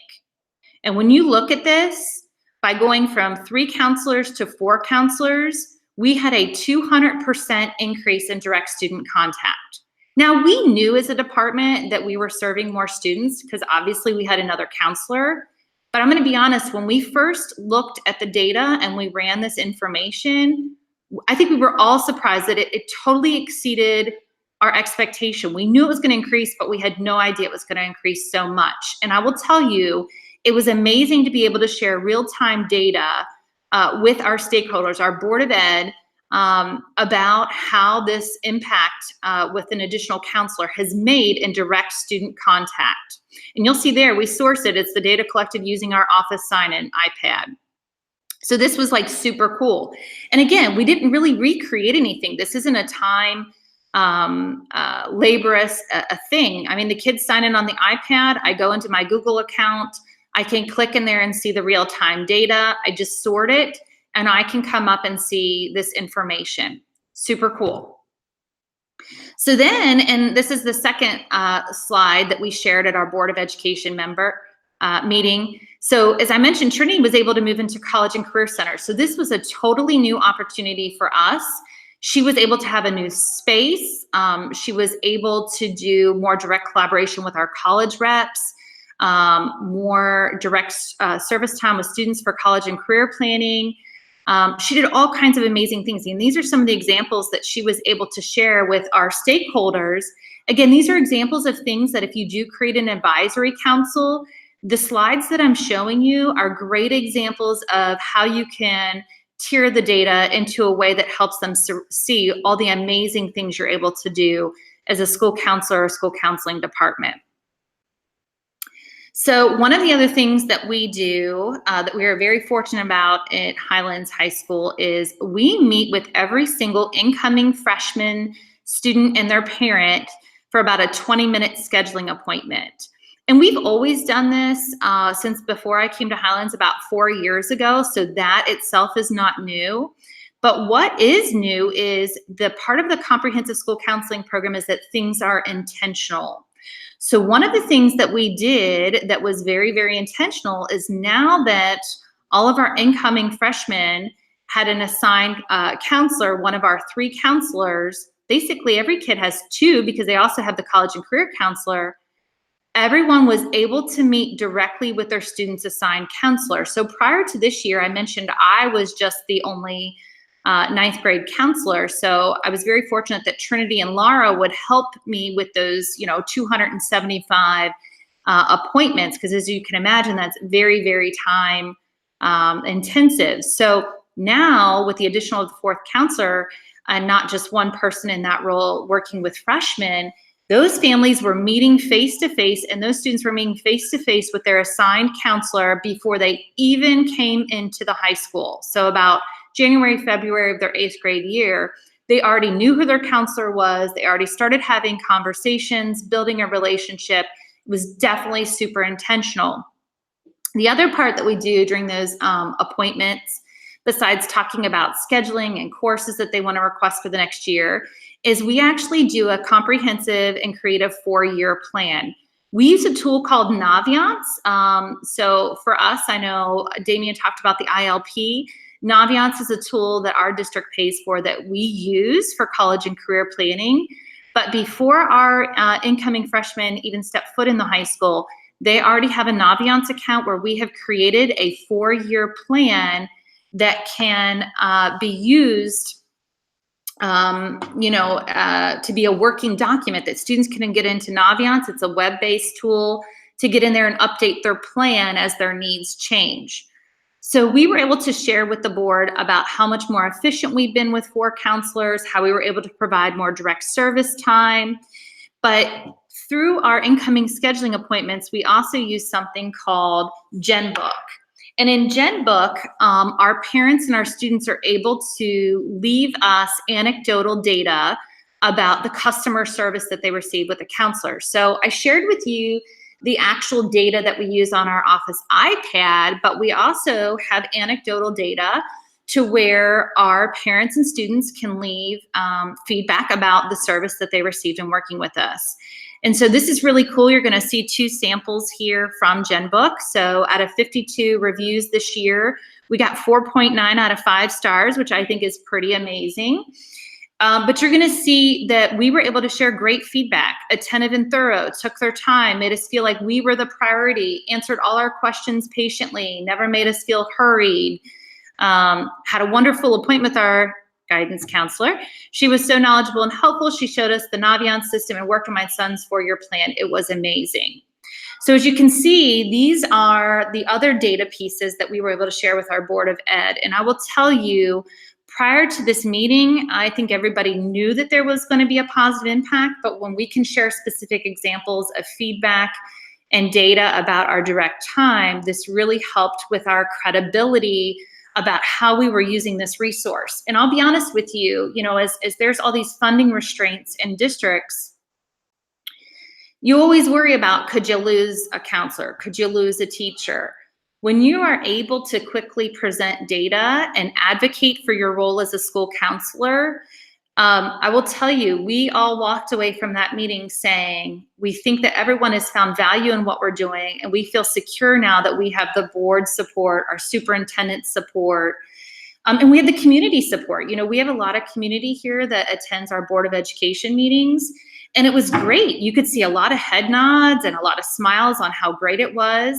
We always knew we were doing these things, but we never had an opportunity to necessarily share that in a public forum. So it was really cool to kind of be in that advocacy role, even though that's not necessarily something we were always comfortable with. So, everything's a work in progress. So what are kind of our next steps at Highlands High School? Well, we certainly have loved the check-in iPad in our office. It has really helped us with data collection, but I do think that we will each year, we always reflect and work as a team to talk about how we want to expand it or how we want to utilize it more effectively. And I for sure think that working as a team, we're going to continue to expand and grow. And that's the part I want you to take away today is start small. This isn't something that happens overnight. You're going to see a progression over the last 3 years in how we have fine-tuned that. But I think if you have simple things like an iPad laying around your office, and you know how to use Google Forms, this is an easy way you can just have kids get in a habit of tracking, hey, logging in, I'm here. I also think too, we are looking to use the data since we had such great success of our Board of Ed meeting, looking to expand and create an advisory council. And what is great about this is getting some of that parent feedback really helps us find those stakeholders that are representative of our community here in Fort Thomas. And so we also are fortunate that we have a Board of Ed member who is a previous counselor within our district. So for us, when we're thinking about creating a representative group, we have some really great people that we can reach out to and incorporate as part of our advisory council. So I encourage you thinking about what are your next steps. I think sometimes we get so bogged down with all these great programs to track our time tracker. But this for us, we have found has been a really simple thing that doesn't cost us any additional time. It doesn't take time away from our daily tasks or time away from our students. So I'm hoping today has really inspired you to think about what you can take away. As I mentioned, one of our counselors attended a professional development opportunity and came back with this idea. And I hope that maybe today this will inspire you to think about taking some ideas away and using those within your own building. I've really enjoyed sharing this idea with you today. I hope that you have found that this is very helpful. Certainly would love to chat or talk with you if you have any questions. I've listed my contact information here, email and phone. And I just really appreciate you tuning in today. And I've really enjoyed sharing this information with you.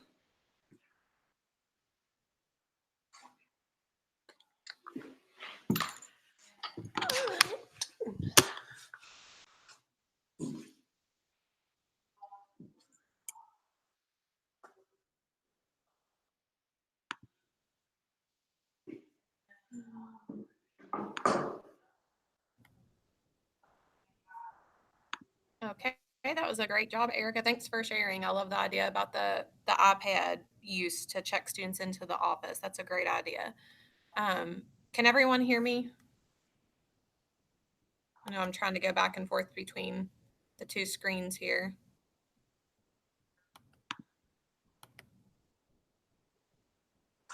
All right.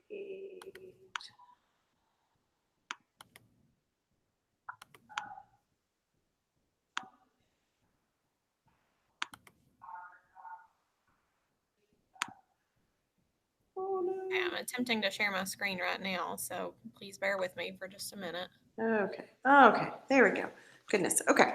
So, all right. So that was Erica. So next, we're going to move to our last presentation of the morning for the counselor track, and that is with Kendilynn. So I'm going to switch over to her, and hopefully it all works well.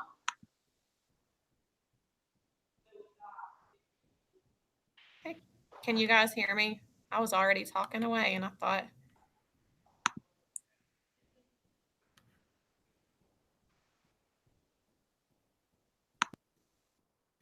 Okay, I'm attempting to screen share, but I don't think it's working yet.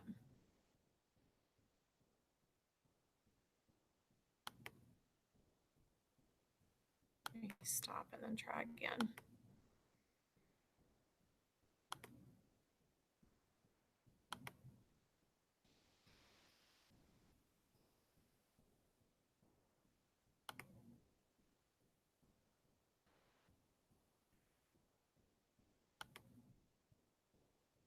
Okay, I think everyone can see it, so I'm going to go ahead and get started.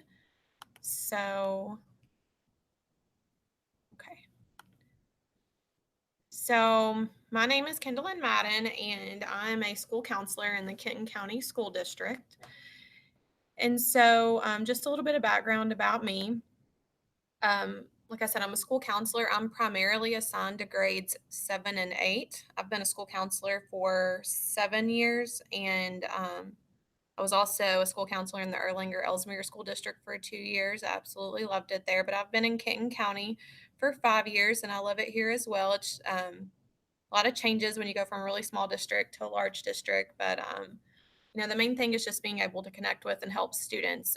So my building specifically is a preschool through 8th grade building, and I have the opportunity to work with students of all grade levels, but like I said, primarily I am assigned to grades 7 and 8. Also,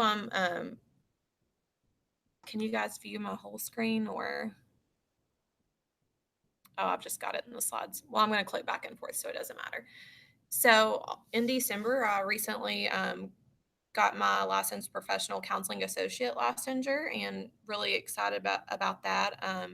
My motivation for that was because I am working on my PhD in counselor education and supervision through the University of the Cumberlands. And so I got my bachelor's from UK, and then I went to NKU for grad school for my master's in school counseling. And like I said, now I'm at Cumberland. And so I'm also becoming very familiar with the online virtual classroom. So we've talked about a lot of things today to do with technology, and I feel like a lot of it's overlapping. So I'm going to try not to, I guess, double dip. I don't want to go into things that have already been talked about at pretty great length, but so specifically today, I'm going to talk about the ways that I'm trying to incorporate technology to facilitate college and career exploration. And that's going to go along with some of the stuff that Damien had talked about. But let's talk about technology and why it's a good idea to incorporate it. First of all, my school, like I said, I'm a preschool through 8th grade school, and specifically our focus is on technology. We are a STEAM academy, so science, technology, engineering, arts, and mathematics. So just in grades 6 to 8, there are 2 teams per grade level, and we have worked really hard. Our principal has secured funds, we've written grants, but currently 1 team per grade level, so essentially half of each grade level, now has a 1-to-1 ratio for student technology. And it's we have iPads, but that are also available to be checked out. But specifically within the middle school grade levels, students have Chromebooks. And so we're working really hard to make it to where within the next few years, all of our grades are 1-to-1. But right now we have about half of each grade level. So that's really one of the major motivations that I had to start using the technology, because students were already familiar with it. At the beginning of the year, they get a lot of, training and how to use their Chromebooks. Last year, they earned their digital license, going through a series of lessons about how to, how to use their technology, how to be safe, the restrictions. And so it really cut out a lot of front loading for me, because the students were already using it in the classroom. A lot of the content teachers are setting up Google Classrooms. So I thought, for the past few years, I've been using technology, but I was always having to either write links on the board or, send out links to students. And I thought there's got to be an easier way to have everything in one spot. So going back to why technology is useful and why it's been important for me is most students have access to some type of technology, whether it's a smartphone. Like I said, they have Chromebooks. Most students have computers at home, tablets. And so it's just really accessible, and they like to use their technology. And I know that even with us being a STEAM academy, there's many times when students are restricted in using that technology. Right now, other than their Chromebooks, they're permitted to use their personal electronic devices in during the lunch period or activity time, which is basically a time after lunch where it's like middle school recess. And so just being able to incorporate that really gets the students engaged. And so, they really welcome the opportunity to use technology. Like I said, they're familiar with their Chromebooks. They've been trained in that. But even when students are allowed to use their personal technology, they seem to really engage with the content more. So just looking forward to what, students are going to be experiencing, whether it's in high school, college, or even in their career, there's a big focus on technology. It seems like whether you are, whether you are in the workforce or, like I said, in college or some kind of, trade school, apprenticeship, internship, high school, there's components of technology all around us, and we have to learn how to navigate that and become proficient on some level and with different tools. So, for example, you have Blackboard, and then you have Google with all the different tools that are in there, and then you have Microsoft Office with Excel and Word, and just making sure that our students are proficient in that, because it's going to benefit them in the future. And so, another positive thing that I've seen with incorporating technology is students get to work at their own pace. A lot of times, before I started using more technology, students weren't always able to finish what they were working on within that time period that I was there. And I do go in, I forgot to mention, I do all of this through classroom guidance. And I don't know, one thing I'd like for you guys to put in the chat box when you get a minute, and I'm trying to go back and forth, but how many of you guys are able, first of all, are you elementary, middle, or high school? And are you able to go in and do classroom guidance? And even more specifically, if you are able to, how long, how often do you get to go in and do that? Is it weekly? Is it bi-weekly, monthly? Yeah, just type that in the chat box as I'm going along right now. So I'm fortunate enough that, so for 7th and 8th grade, there's 2 teams per grade level, so 4 teams total that I'm responsible for. And I'm fortunate enough to be able to see all those students once per month. I go into a different team every week. So one day a week, I'm strictly in guidance, and I rotate through the contents, and that's at the request of the teacher. So one month I may be in the English language arts classes, another month I may be in the math classes. But usually I go into each content at least once, and some of them twice over the course of the school year. So this is a time when I really am able to really address those social emotional learning. We do have initiatives that are school wide, but I'm able to really hone in on some of the specific skills in with the social emotional learning, and then also college and career, and then academics as well. So trying to see. Okay, so Trinity gets to go in 4 times a year quarterly. Absolutely, share the wealth. I get that. And so, like I said, with using the technology, even once I leave the classroom, students are still able to access what they were working on and they don't have to rush through everything, because we all know college and career exploration, there's so much students, and this is what I explain to students, sometimes they do like the agenda that I have laid out and they're like, I'm done. And I'm like, no, you're really not. Like there's so much out there and so much for you to learn and to explore. You know, you could surf it every day and not even touch the tip of the iceberg. So students still have access to work on things outside of the classroom. Also using their technology and allowing them to use their own personal technology, it adds a whole nother dynamic to the relationship that I have with students.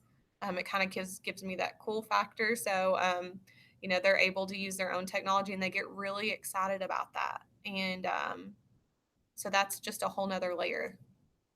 And then also some of the stuff that I use, such as like some of the things that have been talked about, like Google Forms, that's helps me to track data, and I can identify trends even within specific grade levels, because the trends within 7th and 8th grade are usually very different.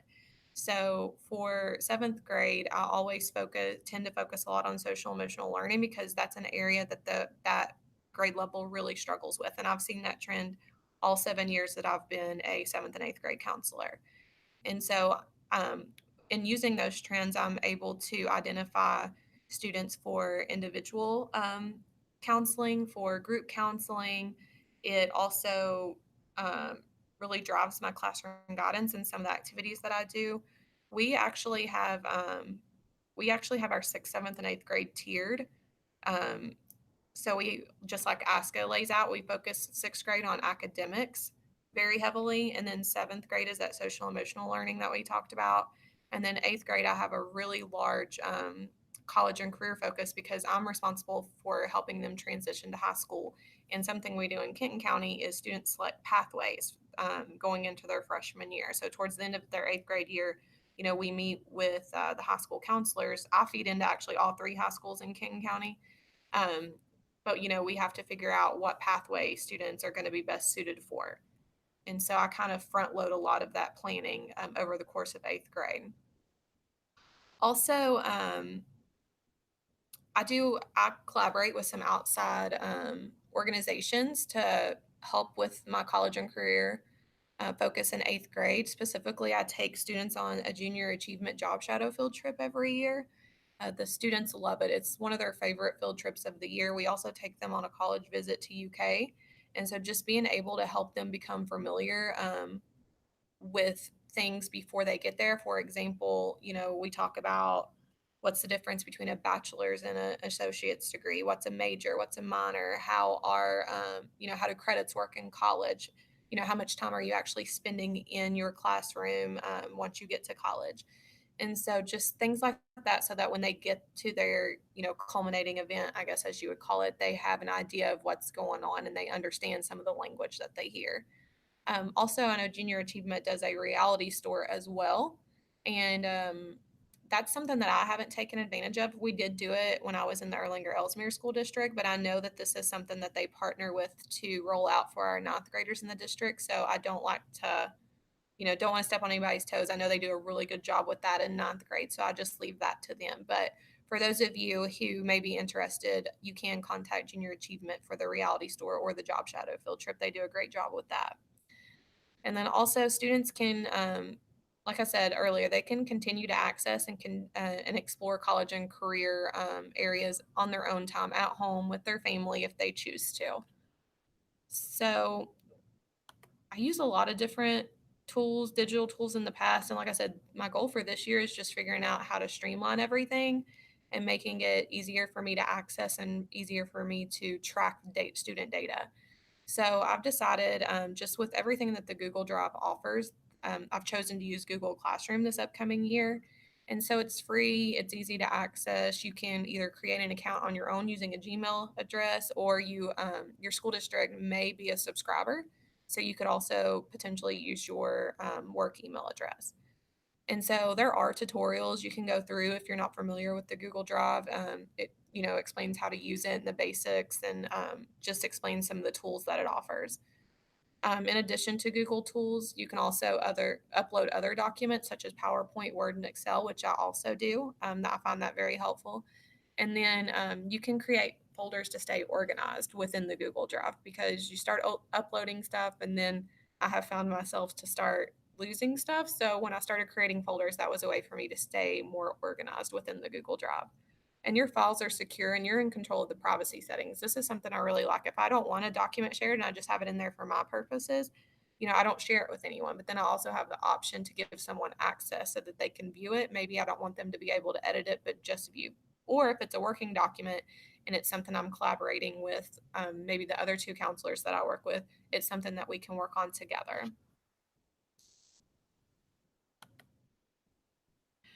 Okay, so I wanted to go ahead and get started. I don't know how I'm doing on time. Okay, so a lot of the information I want to share with you, I've already front-loaded into the Google Classroom that I'm going to be using this upcoming school year. And so I have that class code listed right here, if you can see it. And so you can go on in and join. It's really easy. I don't know.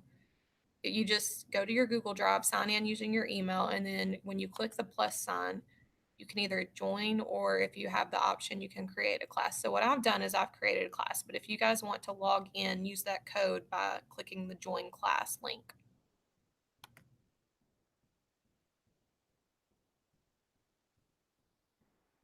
Okay, as you can see, these are actual assignments that I'm going to be using with my 8th graders this upcoming year, and I do intend on creating a Google Classroom for all of my grade levels specific to the content that I'm going to be covering. So if you'll scroll down to the bottom, the first thing that I do, and this isn't really specifically to do with college and career, but I have found it extremely helpful, is the needs assessment. How many of you guys, if you could type in the chat box, how many of you have done needs assessments in the past? And if so, did you do paper-based or was it a web-based needs assessment?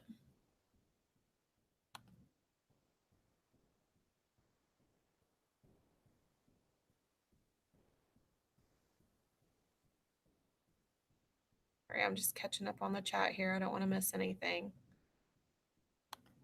So with the 8th grade needs assessment, and I've been doing needs assessments for the past pretty much ever since I started, but I moved to the web-based needs assessment 3 years ago, and it's been really, really helpful. So as you can see, it's a Google form. And so students enter their name, and I do have it required for most questions. And so they enter their name, their homeroom teacher. This helps me keep track of students only put their, students have been known to only put their first name. And so then they select whether they're male or female. I do this because it helps me identify trends within the different genders. And then number 4 is please look at the following list of concerns and check where you feel like your classmates need help with. And so when I'm doing this with students, I do go over it because I don't want them to get confused. Like, this is not talking about issues that they may be dealing with. This is what they see their classmates dealing with. And then I have number 5 focuses on their personal concerns. And so as you can see, it's a Likert scale type response. So strongly disagree, a neutral, agree, and then strongly agree. And so it covers a lot of social emotional concerns, mental health, dealing with family, grief.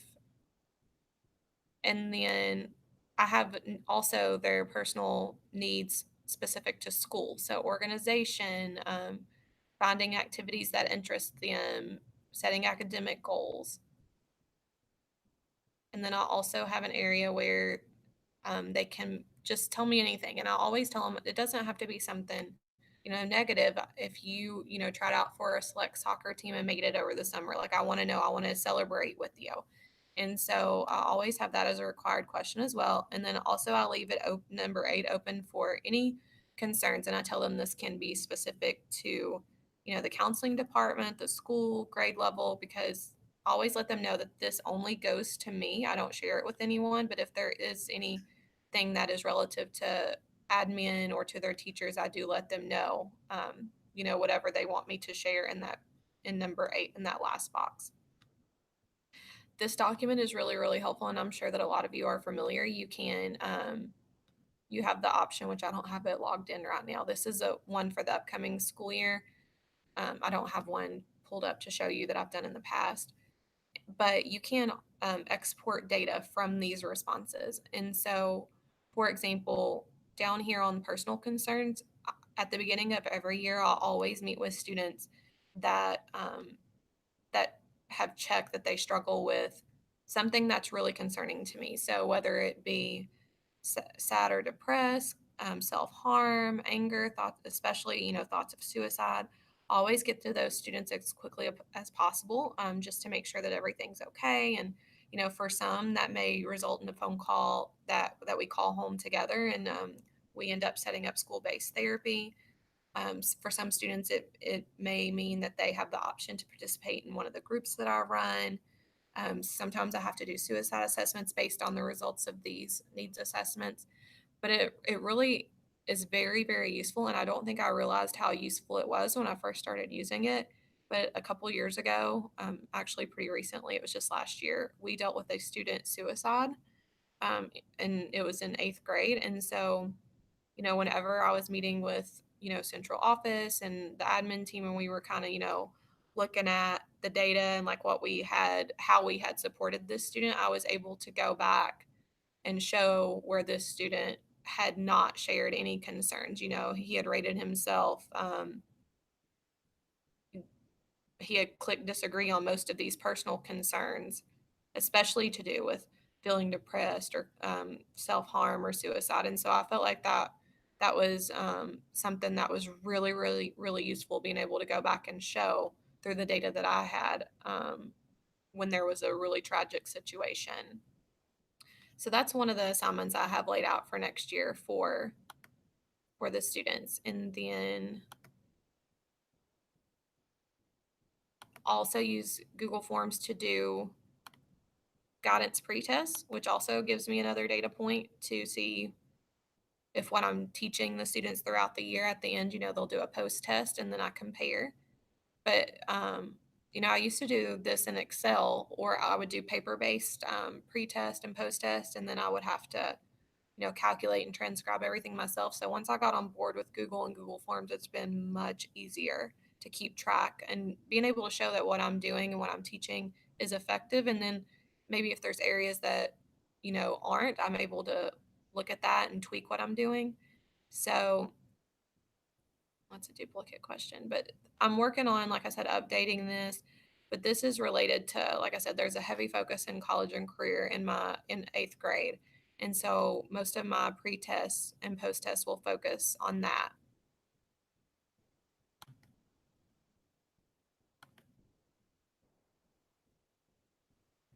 So this is going along with what Damien was talking about with the ILP. So as most of you guys know, Kentucky did not, or I guess it was KDE specifically, did not renew their license with career cruising a couple years ago. And so last year was the first year that we really didn't have access to anything. And so our district spent a lot of time, the whole school year, basically researching, what would be an alternative to career cruising in the ILP. So we did, just like I know Highlands just said they use Naviance, we did have a presentation from that company. And then we also had a third one, and I can't even remember, it didn't have anywhere near the amount of benefits that I felt like Zello and Naviance had. But Zello was also one that we looked at. Both Naviance and Zello had a lot to offer. They were very, very useful. I think Naviance was a little bit more, not much, but it was a little bit more cost efficient. But the defining, I guess, factor for Zello for us was Zello has a contract, they have a partnership with Infinite Campus. And so it was very important for our high school counselors specifically, because they use it more than we do, but they were able, Zello and Infinite Campus are able to share data, so they can export data from Zello and import it into Infinite Campus, and then vice versa. So that was something that they really, really valued. So we ended up going with Zello, and we all got our logins probably March, and we started trying to, and I'm logged into Zello right now. You guys won't have access, but I can show you what it looks like from a student view. And so, like I said, this is something that our district has aligned all the way from, all of our middle schools and our high schools use Zillow. And that was a question we also asked, is could we use different platforms? But our district wanted us to be aligned, and I understand the benefit of that.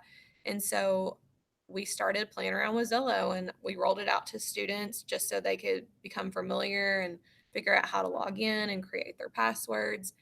So the thing that I really like about Zello, I'm going to switch it to the student view now.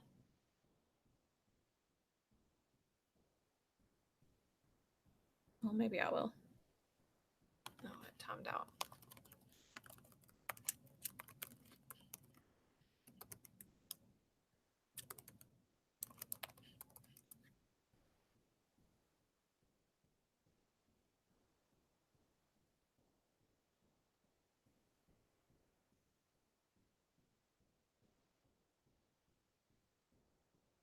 Sorry, you guys, it timed out on me. Okay. So one of the things that I really like about Zello, and just a side note, Zello actually was created by Career Cruising. It's their new version, and it's very, very user friendly.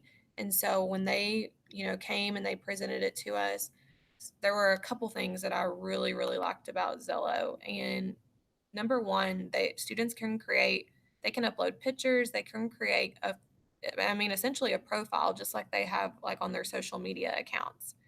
And so,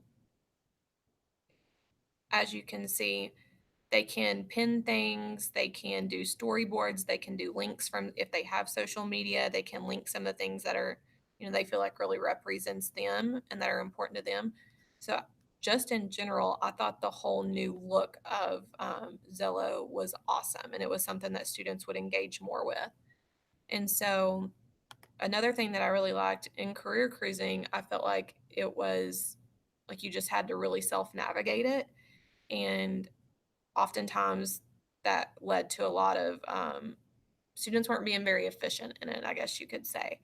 But with Zello, each grade level has lessons that are specific to their grade level that they have to complete. And so this is from an 8th grade view. So they go through their skills. So they do skills assessments, which I don't want to go through all this with you guys. It'll take forever.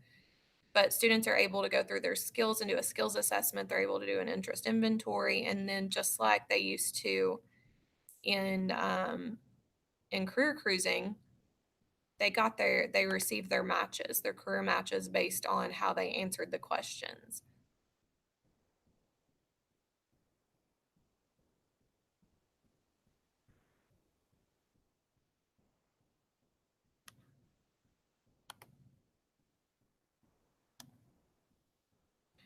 So I'm trying to scroll down so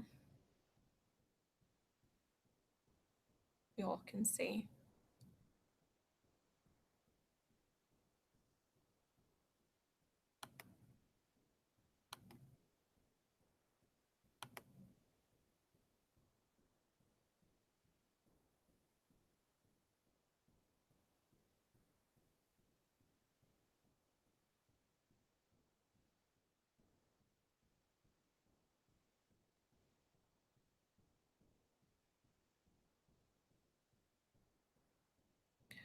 Okay, I don't know if it's going to load, but oh yeah, here they are. So I took this from a student perspective. I was able to go through all of the matchmakers and the interest inventories. And so it gave me my matches, which school counselor was my top match. Isn't that surprising? So, but you're able to go through and read about, just like in the old career cruising, they have job descriptions. You can look at the workplace, what the like an average work day looks like, what kind of what the task you would have as a school counselor, where you would be able to work, the earnings, and you can still switch it from state to state. The degree requirements, and then you can also, just like you did in the past, you can click on the different degrees and it will show you the schools specific to the state that offer those degrees. And so it's very much like career cruising, except I really love the fact that it has the lessons for each grade level that are specific to them. And so I think that was something at the end of the year when we rolled it out, the students were really, they were a lot more efficient, and they were, in the past they were constantly coming up and asking questions. And so, not that they weren't still asking questions, but they were able to navigate it a lot more independently. And they can access it from home, just like career cruising. And so that's another assignment I have front loaded, because we're going to get in on that fully for this upcoming year. Then you can post just general questions and students can respond to them. So something that I have posted, is looking forward, what are your plans for after you graduate high school? Is it college, a trade school, or entering the workforce? If you don't think that college is an option for you, please explain why. And so you can pose questions. Students can, you can have students respond to each other, or you can disable that. So that's another benefit of the Google Classroom. It makes it very interactive, which I love.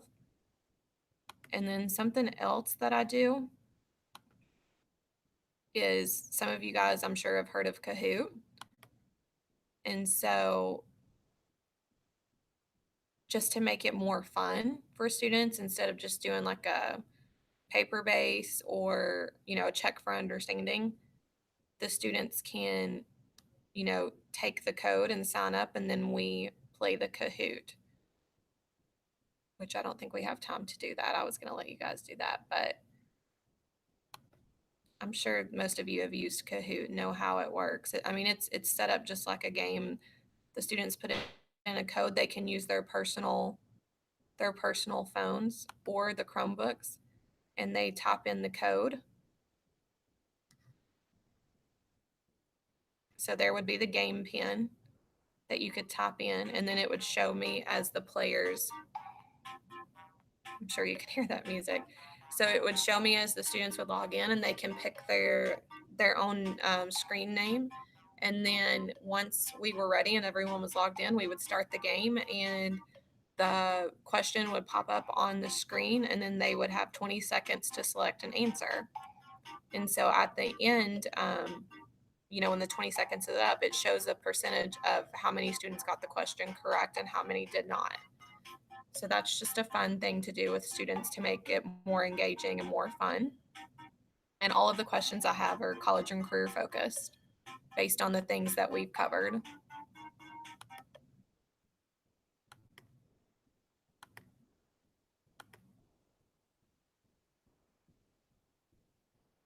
You can make just general announcements. So as I get closer to my junior achievement job shadow field trip, students are told up front that their placement for that field trip, based on what companies are available, will be based on the jobs that they save in their Zello student account. So, as you go back to Zello, I don't know if you guys saw, but there was a heart up here, and you can save careers that interest you. And then I'm able to export all of that data into an Excel spreadsheet. So it will tell me, that Sally's top careers that she saved are, whatever, however many. You can save as many as you want, but it all exports into an Excel spreadsheet so I can view easily. And then I can filter that down to, for example, last year we went to St. Elizabeth, and I was able to filter it down to students who saved careers that were in the medical field. So that's another way that I feel like I've become more efficient. Something else that I do, actually, let me go back. think I skipped one. I'm able to, and this was one of the things, because I already had PowerPoints created from before I started using Google. And so I'm able to upload PowerPoints. So I cover what, the career clusters are. And then, just within career clusters, what's a career pathway, how many clusters there are, and what the different clusters are and the jobs that are within those clusters. And so I used to divide the students into groups, and I would have, markers and crayons and poster paper available, and they had to create a poster based on the cluster that I assigned them. And then they had, 30 minutes to create their poster, and then they did class presentations. So moving forward, using the Google Classroom, something that I'm going to have students do this upcoming year rather than creating the posters is they're going to have the opportunity to divide into groups and then create a Google slide presentation for the cluster that I have them assigned to.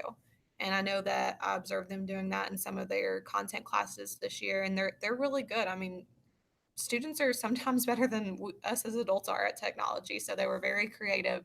It was awesome. So I plan on doing that this upcoming year. I think this is what I was talking about with the clusters. Yeah.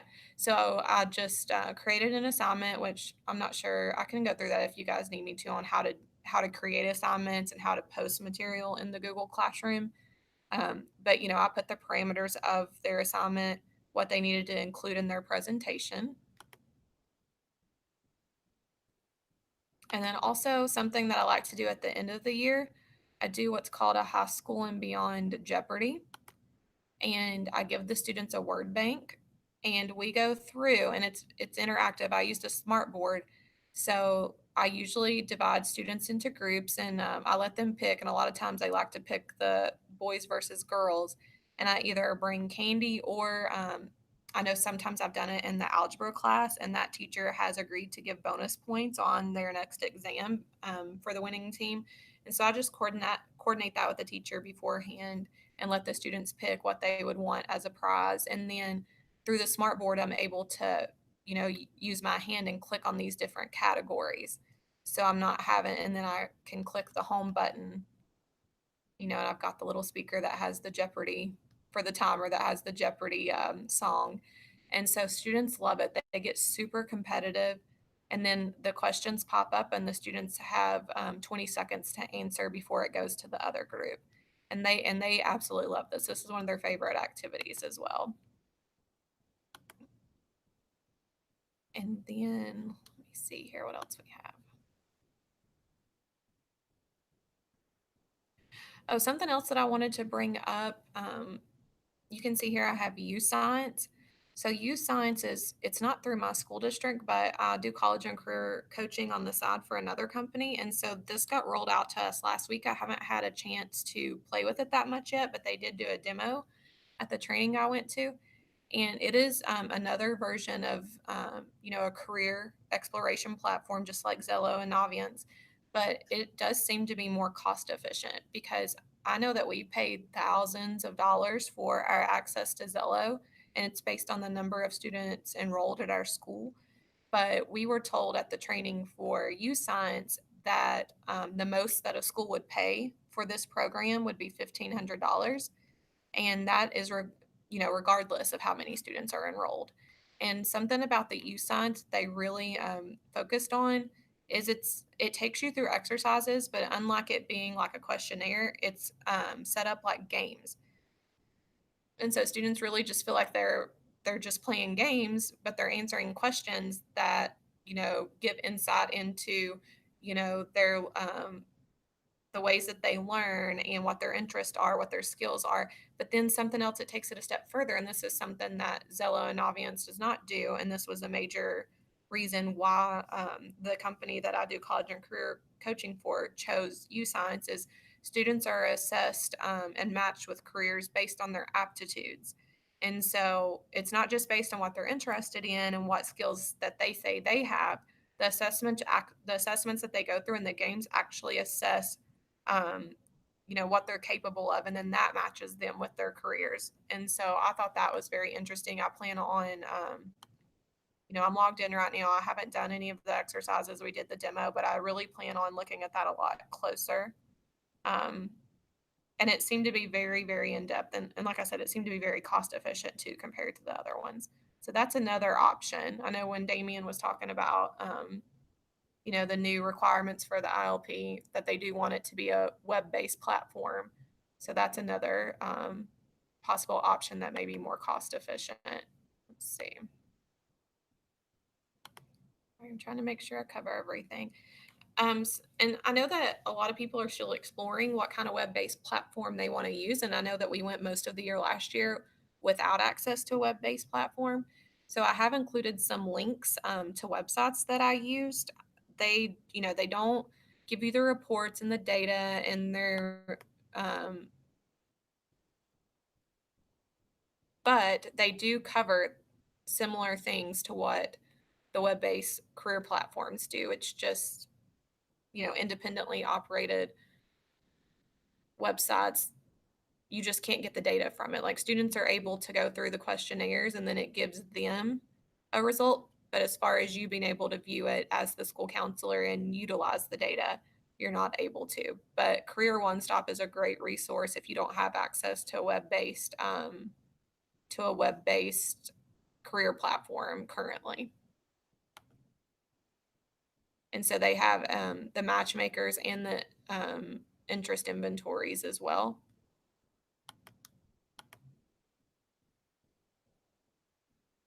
And then also, I don't have this uploaded into my Google Classroom yet, but I also cover Holland Code and talk about the career personality types and what the different ones mean. And then I have students go through and take the Holland Code quiz, and then it gives them their 3-letter code. And from there, they're able to look up jobs that align with their Holland Code. So whether they are enterprising or artistic, just, whichever area that is dominant, they are able to then research and see what careers would be a good fit for them based on their career personality traits.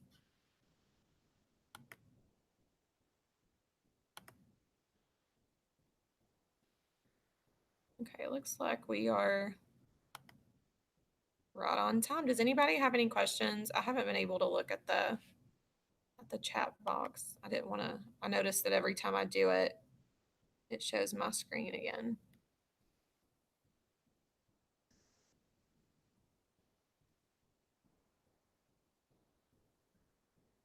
Yeah, I can give you the classroom code again. Let's see.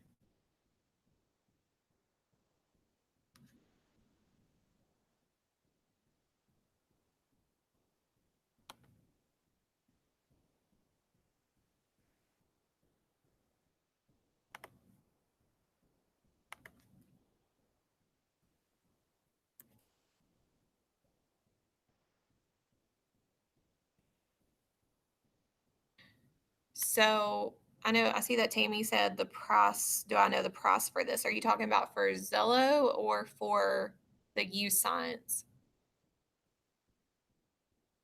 I feel like there's a little bit of a delay between the YouTube link and myself.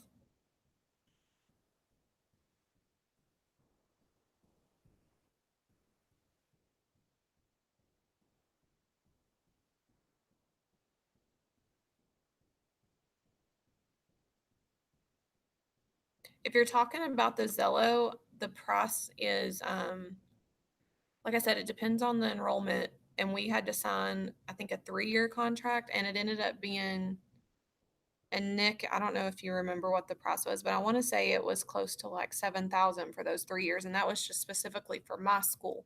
And that was with, our central office covering the training package that was rolled out as well.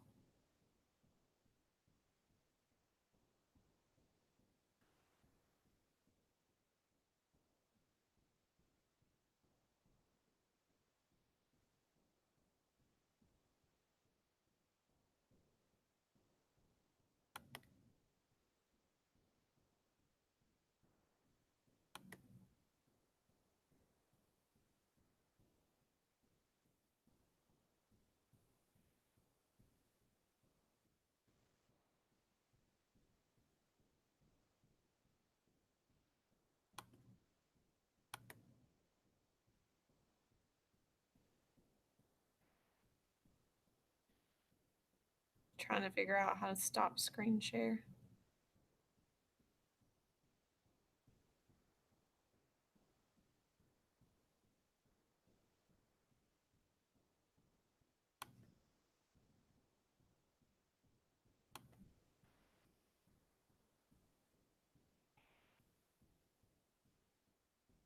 Where are you guys? I'm trying to figure out how to stop sharing, but it's not really seeing that option. Okay.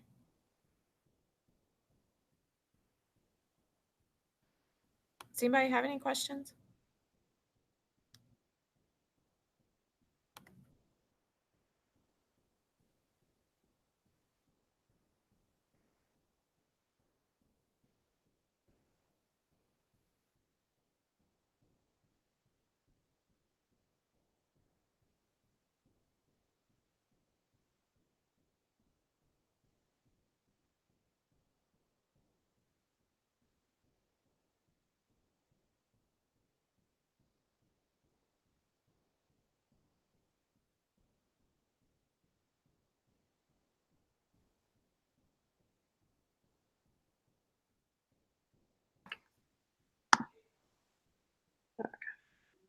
All right. If you can hear me, turn it up a little bit.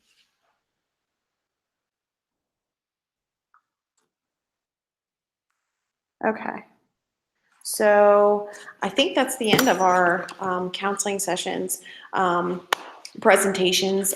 Thanks for joining us today.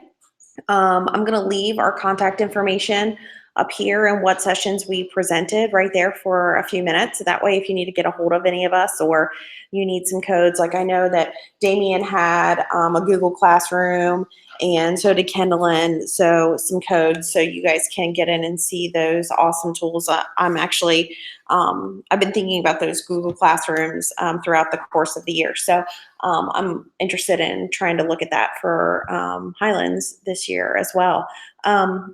If you have any ideas or you want to present next year and you've watched this year, please reach out to us and we'd love to have you on board of the team. And we want to get this out to more and more counselors. So just talk it up and next year it'll be bigger and better. And if you have any questions, just let us know. Otherwise, I'm just going to leave this information up on the screen just for a couple more minutes and reach out if you need anything. Thanks.